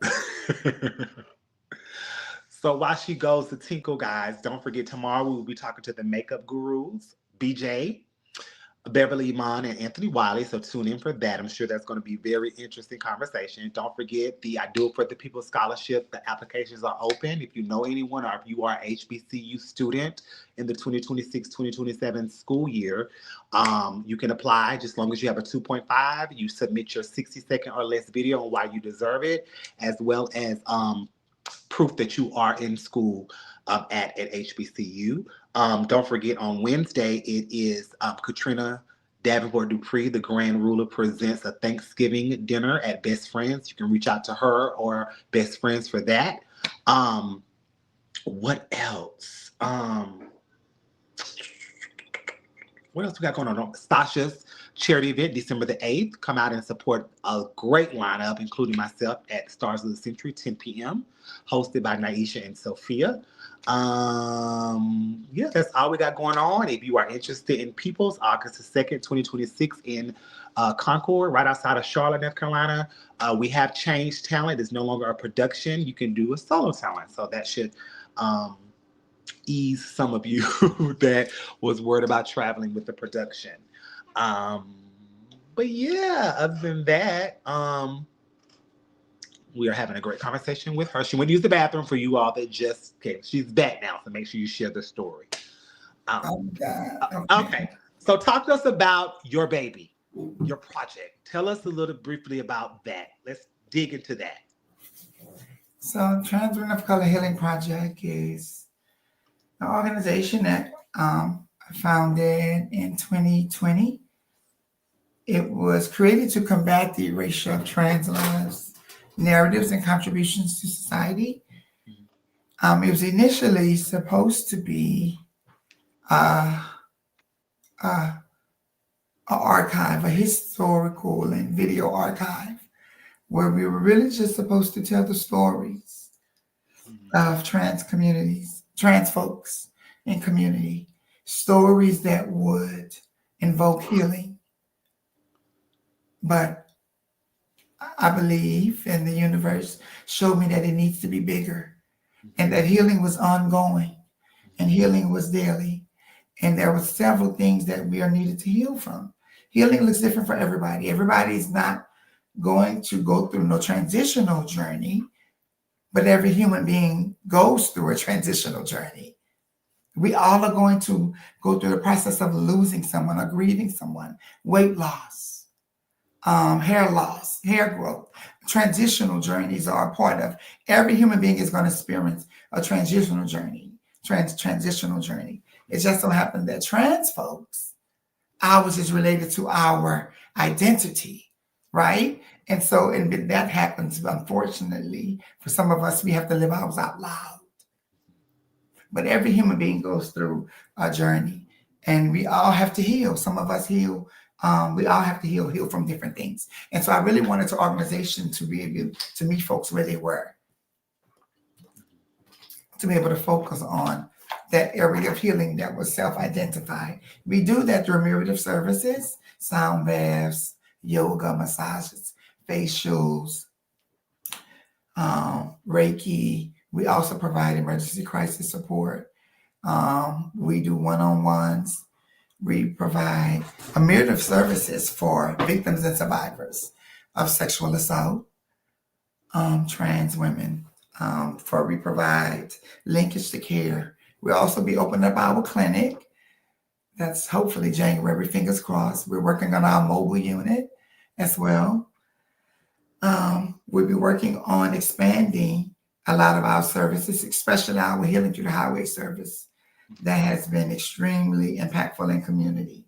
So we do a lot of services that we believe have been essential, but what's really transformative, our services where we have been doing our Healing Through the Highways and Self-Care Saturdays, where we intentionally create healing spaces. And we offer those modalities to women in community. And every time we have one of those spaces, something transformative and amazing happens. Every time. And I'm grateful that God uses this organization and allows me to be a vessel to show up and be able to be a conduit so that happens. Flaws and all. And I think a lot of times misconceptions happen when people expect people to be perfect. There's never going to be a perfect person. And there's never going to be perfect work because we're not perfect people. I just want to make sure that I can create a space that allow people to be perfect, to start the journey to be perfect examples of themselves. And I think that's where we're able to connect, creating a space that allows people to be themselves. And I want folks to really understand that right now we need each other. The Healing Project is here because we want to make sure that folks are able to understand that we are able to connect to one another, whatever that modality looks like. Sound baths, even if you want someone that's able to connect you to a service, we're here. We have partnerships nationally, globally. We want to make sure that we're connecting to community members so they'll be able to have the things that they need. And no, everything is not just for trans women and trans folk. So that's one of the misconceptions I wanted to get out. But most importantly, I want to say thank you all for supporting the organization. Thank you all for supporting it. Thank you all for supporting us for these last 5 years, for making sure that our doors stay open through donations, making sure that you all are supporting the work that we're doing, uplifting it with your amazing feedback and comments. You know, you clearly, we read your accomplishments at the top of the hour, and you just mentioned the work.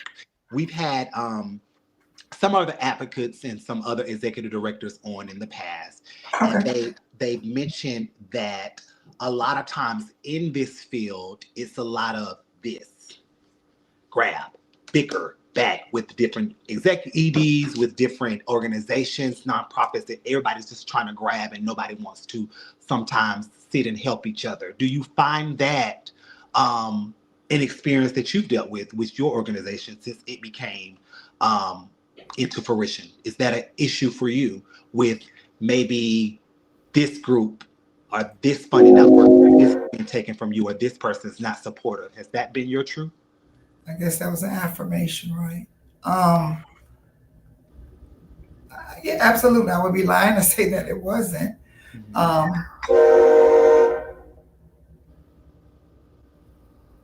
Yeah, I would be lying to say that it wasn't. I'm one of those people that I move past stuff. Okay. I have made a commitment not to become what people have done to me. Right?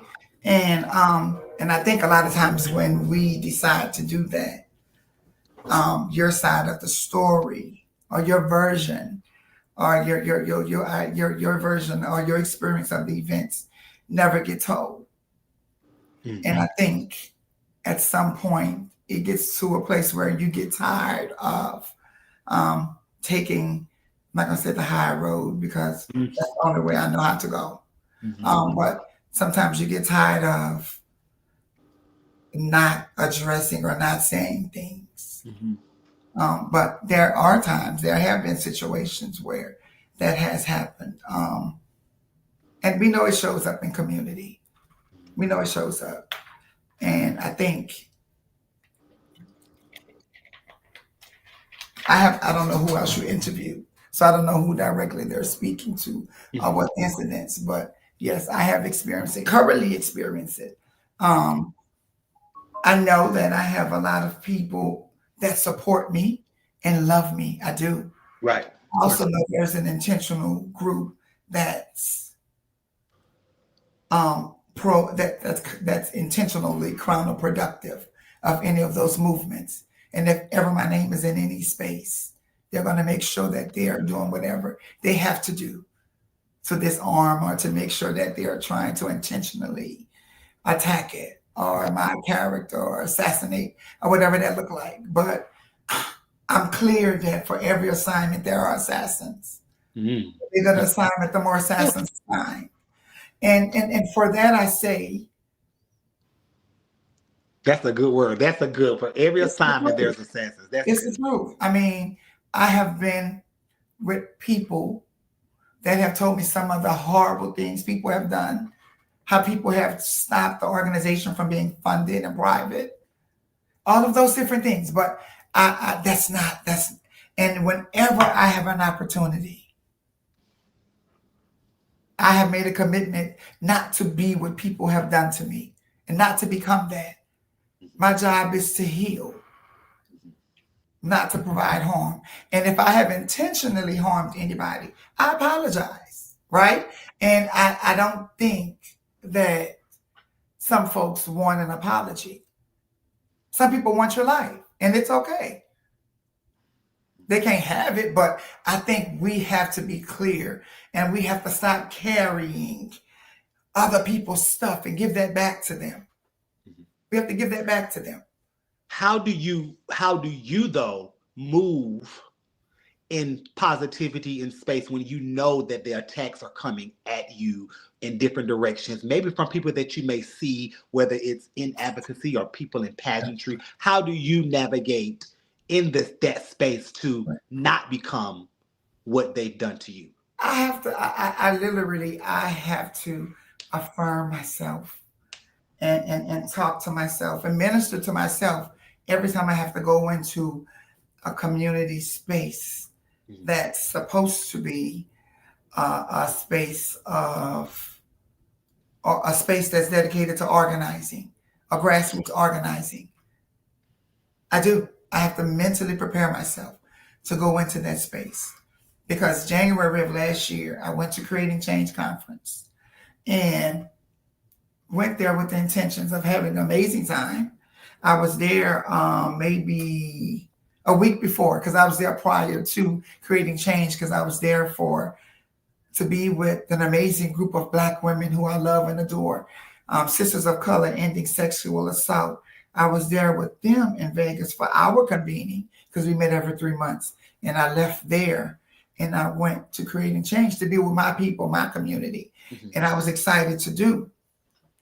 As I'm walking down, I was about to get into a fight at the conference anyway. And so once it got to that, and I realized it was because of something that a person, the way someone felt about you, that you hadn't done them anything. And it was because of something somebody had then told them. Girl, I knew that in that moment that I had to remove myself, and not because of them, because of what I wanted to do to them and what I had planned on doing. I had to remove myself because I understood in that moment that I needed more work. And I understood my capacity. Wow. And so to answer your question, I had to assess myself in that moment. And after that assessment of myself, I realized that I cannot put myself in situations or environment that's not conducive to my healing. Wow. Whoa. That's deep. That is deep, deep, deep. Thank you for that. I have made a conscious decision to, everything I'm invited to, I don't have to show up to. And some things I'm not invited to, I'm okay. I don't want the nasty food y'all serving anyway, right? And so I think we have gotten into a space where it's a cliquish, cultish mentality. And the only objective I have in community right now is to make sure the needs of my community is met. I don't care who's that with. I work with cisgendered women. I work with cisgendered men, trans men. I work with anyone. If we're looking at what's going on right now, we're talking about it being a race war. It's a culture war. And they are intentionally trying to erase us. I don't have time to worry about I'm not arguing with my siblings, especially my film queens, around who's getting funded and who's not. Who was getting funded? I'm not doing that. That's not poverty. Y'all can fight over these corners, honey, in these cities. The universe and God called me to bigger, because the universe is big. Y'all fighting over a fishbowl when there's an ocean, sweet Chuck. Wow. And so I think once I had realized that I understood my capacity, and with knowing my capacity, I understood my work. I reassessed my work, and I cannot put myself in spaces with people. Yeah, yeah. I was listening to Jamal Bryant yesterday, and he said something. He said, "My favor is not my fault." No. And I hollered, I screamed. But now, when you said something, every assignment comes with assassination, and that is so deep. And I don't think that people have realized this hour and 45 minutes you've been on. You've been throwing, and I know they have because they're saying in the comments. You've been throwing these nuggets out, these words of wisdom throughout the entire conference from when you first came on. I hope people are really listening to you in your wisdom. But let me just say this. Thank you for the services that you give. You know, you hire my sister all the time to come do the esthetician work, and she calls, she's like, girl, I had so much fun over there with Ebony. And so we do appreciate, we see what you do, the work that you're doing. I know that the girls and the guys that are able to come out and get the healing that they need from whatever direction.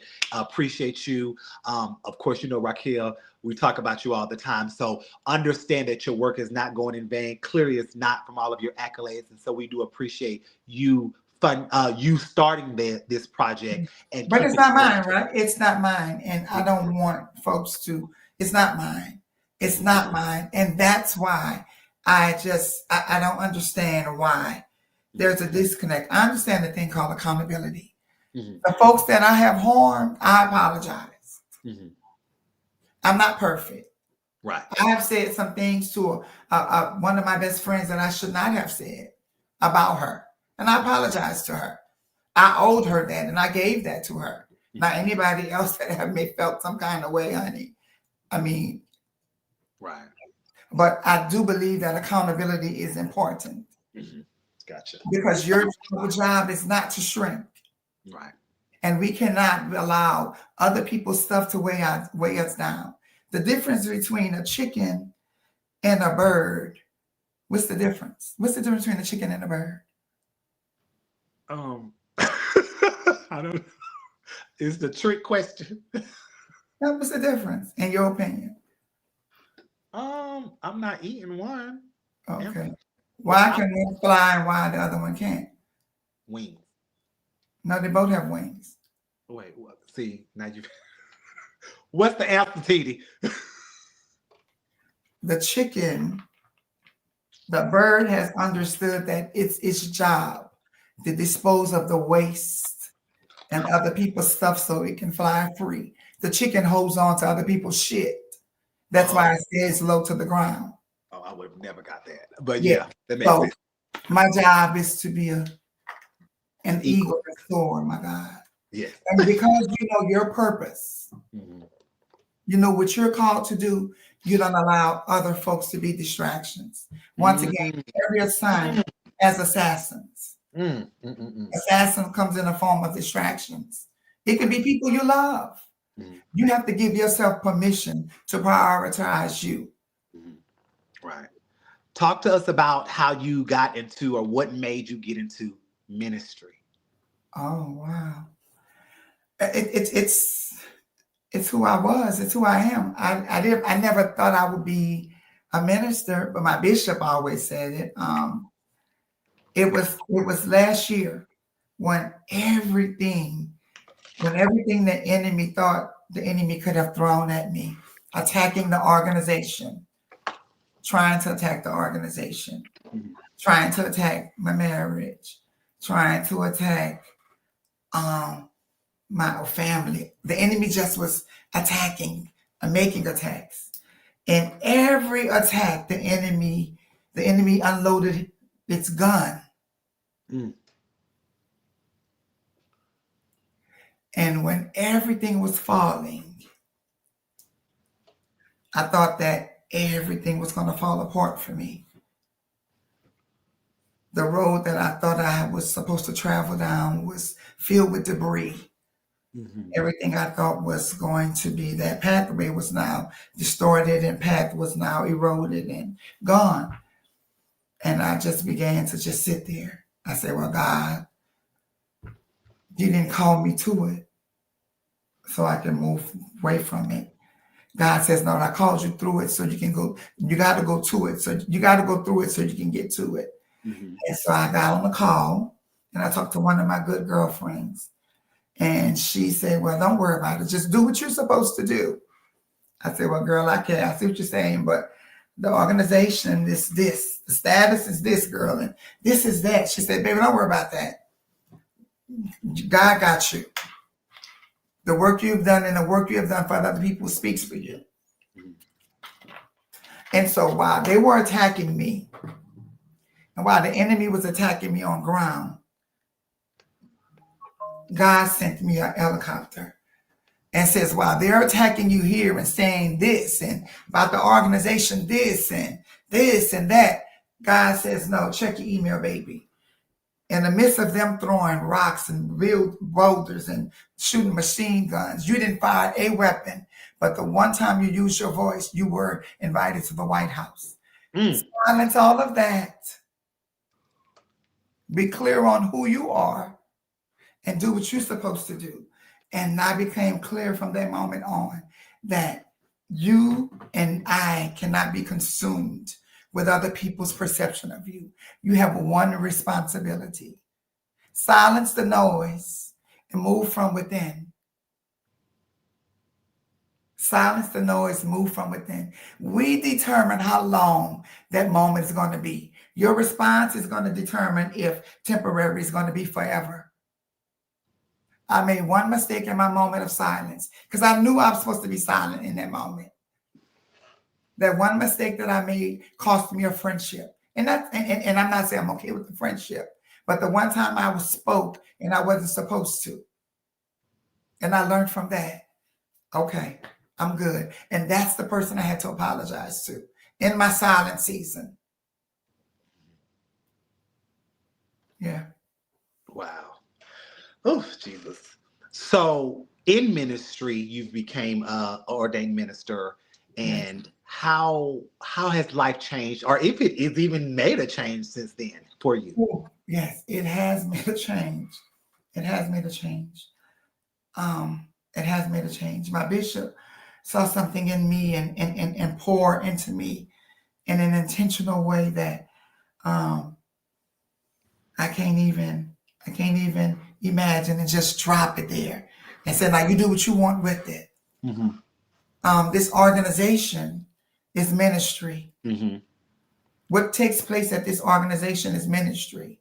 This organization has given me the license, and my bishop has ordained me, but the organizations gave me the license to travel this world and do ministry, to be a possibility model, to affirm and to speak to folks that were brought up to be believers, that was once raised in the church and was told that we're not welcome in the body of Christ, that we're an abominations, to speak to them and tell them that's a lie, that we are part of God's fulfillment and prophecy, that history was made through us, that we was God's first introduction to Africans.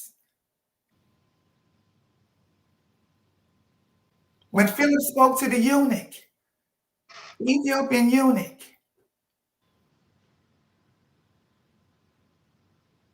and she said, I know the God that you're speaking of, but I want to know more. And she said, this baptized thing you're talking about, can I be baptized? Philip says yes. And she was baptized. They were baptized. And from that day forward, there was a place in heaven and a place at the table for the eunuchs. And she just wasn't any eunuch. She worked for Candace. Candace was the queen. She was in royal power. So we've always been in leadership as trans, queer, and gender diverse people. Don't let them lie to you and fool you. That's in the Bible, that's scripture. Acts, the 2nd chapter. Gotcha. And so I think when I understand more so the attacks that my community is under, that galvanized me. That galvanized me because I realized in this season, my assignment is to dismantle this thing called hate and replace hate with education so that my trans and gender diverse siblings can navigate in full authority and autonomy and know that you're loved and you're formed and you're loved and you're divinely created, formed and wonderfully made. Mhm. And it's in the scripture. And I'm For, here to help for us to see it. and I'm here to navigate my siblings through that. And ministry at the Healing Project has given me the license, and my bishop in the UPPC in the Vision Church of Atlanta has given me the ordination and the approval to do that. I'm forever grateful. Just for my own knowing, if you had to identify with any character in the Bible, who would she be? Oh, Who would you identify the most with? that's good. That's good. That's good. That's so. There's so many versions. There's so many levels to that. At one point in time, I thought that Zipporah was powerful. Zipporah was Moses' wife. And what made her so powerful, because I saw so much of me in her before I got married. That's why I said at that time. Zipporah was able to be who she was able to be. And Moses was able to be and able to lead the children of Israel to freedom and out of bondage because he was connected to Zipporah. Zipporah was able to lead Moses because she didn't come from a colonized mindset. She was never enslaved. So she was able to lead him with not having limitations. That's why we can allow people to project their shit onto us. Right. So because she didn't come from being a woman of limitation, she came from Africa. She came from Kemet. I don't want to get the place wrong, but she came from a place where they were not enslaved. So she had a free mindset. She was liberated. And because of that, she was able to help Moses get in. She was able to help him get to the next level by dismantling those systems of liberation that was given to him. And because he was not married to one of the women that was a part of the children of Israel, their marriage was not welcomed. Because she was not one of them, she was not celebrated. Their marriage was not celebrated. But I realized in that moment that God had something different for Moses. That's why God needed Moses to marry a woman was different. He had to be different because his purpose was different. His calling was different. She couldn't be a woman that lived her life with fears. She couldn't be a woman that lived her life with limitations because she was married to a man that had a bold vision that was ordained by the higher power. And that's why I know that I had to be married to a king. I had to be married to a man that's doing great things. And he had to be obedient to what God has called him to do. Because that's my job, to be able to cultivate that, because I'm called to greater. And when I think of that story of Zipporah, that's who I identify with. Wow. Thanks for all of that. So, I wouldn't be able to end any conversation with you without asking you, is Ebony Sherry done? No, no, that's not my plans. But we know my plan and God's plans are different. I was supposed to be doing Queen 2 years ago, but end up the last few months of me preparing, I was fortunate enough to be in Europe for a month. So no. Okay. So with that being said, you're not being done. What do you feel is needed in that sector of our community when it comes to pageantry to get it back to where it was? Or are we just going through this process and you feel like we just have to go through it? I think we do more harm to ourselves when we recirculate that word. Get it back to where it was. Okay. No. We have to shift how we measure success. While we're talking about getting it back to what it was, there was some harm there too. There was some heartbreak there too. There was a lot of wrong shit that happened there too, right? And so we have to be cognizant and mindful of that. We have to take those lessons too. So are we talking about getting the grandeur back? That's the same thing that this administration and this supremacy, the lack of supremacy, because they're not supreme to me. The lack of supremacy of this particular culture right now, that's their motto. Make it great again. So do we want to do that? Or do we want to shift how we measure success and create the future that we want to live and exist in? We have the opportunity to do that right now if we come together. Because what we lived in was what we inherited from our ancestors. And obviously we don't appreciate it because we're not fighting for it. So if we're not going to fight for it, we're going to have to fight and create our own. Right? And so I know we're not fighting for it because they're so consumed with what restroom you use or what we're doing to our bodies as the 1% allegedly, right? They're so consumed with that. And while they're consumed with what this 1% of people is doing, allegedly, and the price of eggs, well, they don't say that no more because they can't even afford the eggs, not even turkeys right now. But we already know how that is. So, but they're so consumed with that, they're not looking at how they have released and given permission to the blatant disrespect of the Blackness.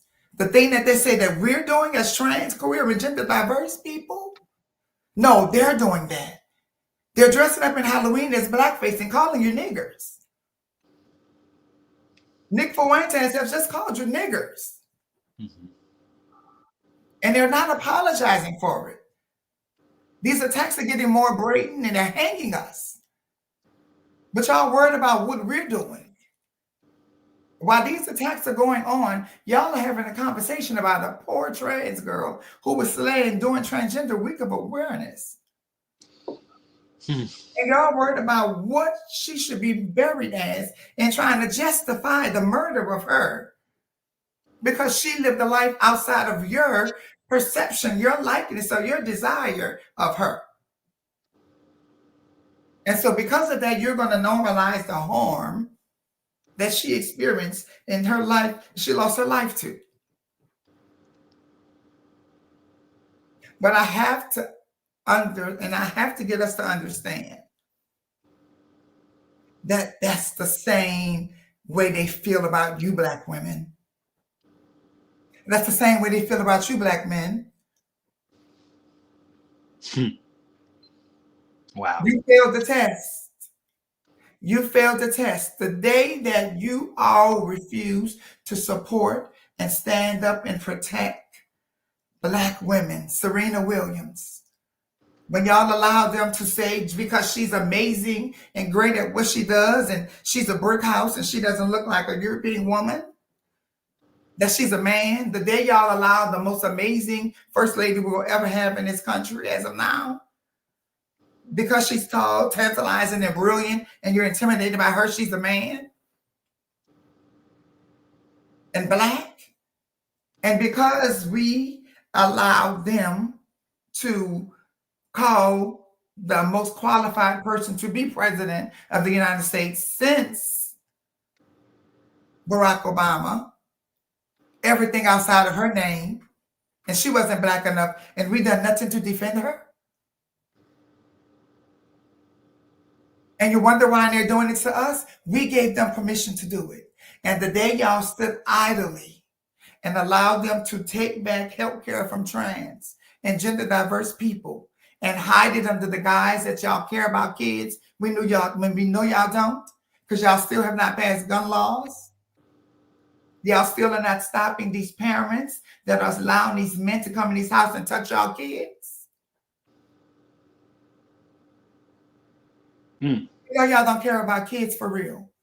Y'all still have not called out the church and the Catholic Church for what they're doing to kids and holding them accountable.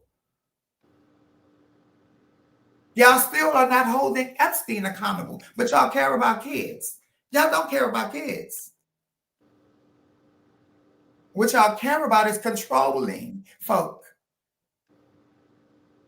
And what this has unfolded for me, and I'm about to wrap it up. Yeah. That Black people really, really don't care about trans people, queer people, or any of it. Every person that's bullied have to get their power back. Black men are being bullied by white men. Black women are being bullied by Black men. Black trans women are being bullied by everybody because everyone that's being bullied got to get their power back. And that's why we are right now.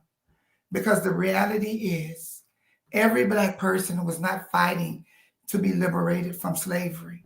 Some of them was fighting to have slaves of their own. Mm-hmm. Purpose. What have you realized your purpose is on earth? Mm-hmm. Oh. To help folks to assist folks, or to guide folks on the journey to becoming the best versions of themselves. When you look back from today to that young girl at 13 that transitioned, is there anything that you would do over, would not do, would have liked to have done in your life? I would have loved on the people I lost a little harder, a lot harder. I'd have been more intentional and present about the time I had with them. Been more supportive about some of the decisions that they have made, that their lives, some of them lost their lives too. No definition and no explanation. What one word would you say describe Toya Washington Reynolds?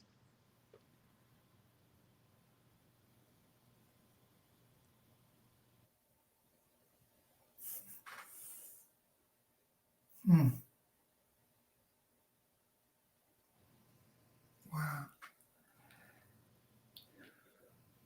Resilient. Okay. So at the end of each interview, because you have given us 2 hours and 25 minutes of amazing conversation. Don't say, oh, wow, because it was amazing. That's how fast it went. It was so good. And we always ask the one last question before we go, but I want to say this to you. Thank you. I don't think you realize your wisdom. And if you don't, let me tell you, your wisdom and your wise counsel that you just gave us in these 2 hours and 25 minutes, your different nuggets that you stopped in and you put in and you put out. I knew this conversation was going to be a little different than our normal legends and icons we have on the show because of your passion and your calling for what you have. And so I'm grateful that you were able to tap into all of that. So the final question is this.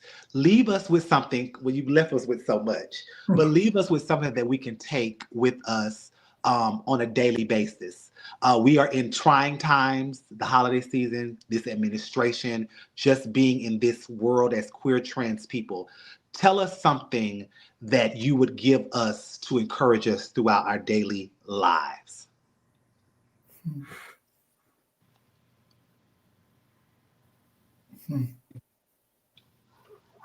Wow. Yeah. You're not alone. You're not alone. You have everything inside of you it takes. Give yourself patience. Give yourself grace.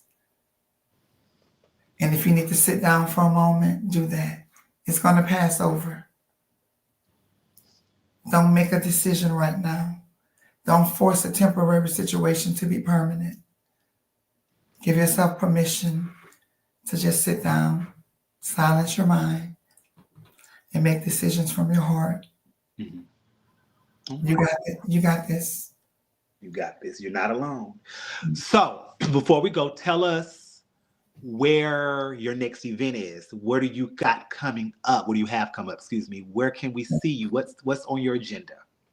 So, of course, so we have December to Remember on the Healing Through the Highways. December to Remember will be in Tampa, Florida. No, Tallahassee, Florida, at Capital T. With Capital T Organization, Unspoken Treasures, Florida Equality, for an amazing event they're doing there. We'll be doing our healing session there, December the 4th, partnered with Unspoken Treasures. And we'll be having our December to Remember healing session partnered with the Vision Community Foundation, Woven Ministries at the Vision Church, December the 13th. And we'll be at the Ladies' Room, South Carolina. I got to give y'all the actual dates. But yes. And you can follow us on www.twchealingproject.org, or you can follow us on Instagram, twchealingproject.org. And you can follow me. No, you can't. Yeah, I guess. And Facebook and Instagram. I don't have an Instagram. Facebook. Okay. Well, you have came on and you have now been inducted into our media family. So any flyer, any event, any gala, anything, well, you didn't have to come on to do that. I would do that for you anyway. However, now that you're part of this entity, anything that you need support in any manner with personal, Toya, with your project, anything, just reach out to us. We will put it on the show. We will put it on our timelines, and we do appreciate you. Listen, you know how I feel about you. You already know. Love you. You know how I feel about you. I'm happy for you. Thank you so much. Happy for you. Tell Mr. Reynolds we're sorry for keeping you so long. I'm at the office, and because I gotta get home. Okay. Well, thank you so much, TD, for this 2 hours and 30 minutes. I appreciate it. This will stay up on Facebook 30 days, of course, YouTube forever. We appreciate your wisdom. We appreciate your patience. We appreciate your kindness. And just know that we're here for you, and I know the same in return. Absolutely. I love you, and I love my community. All right. We love you, too, and we will see you soon. Absolutely. Bye. All right. Bye-bye.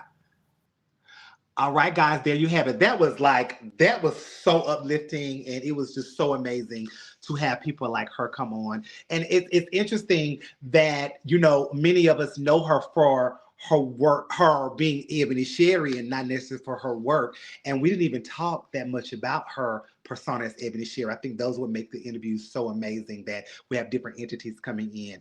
So if you're ever in Atlanta or you want to go to Atlanta and you need anything from her, please reach out to her or Raquel Henry and her group. So again, tomorrow we have the makeup people. Hey, Allison. We have congratulations to Alice. I think it's North Carolina icon she became this weekend. So shout out to Allison for that.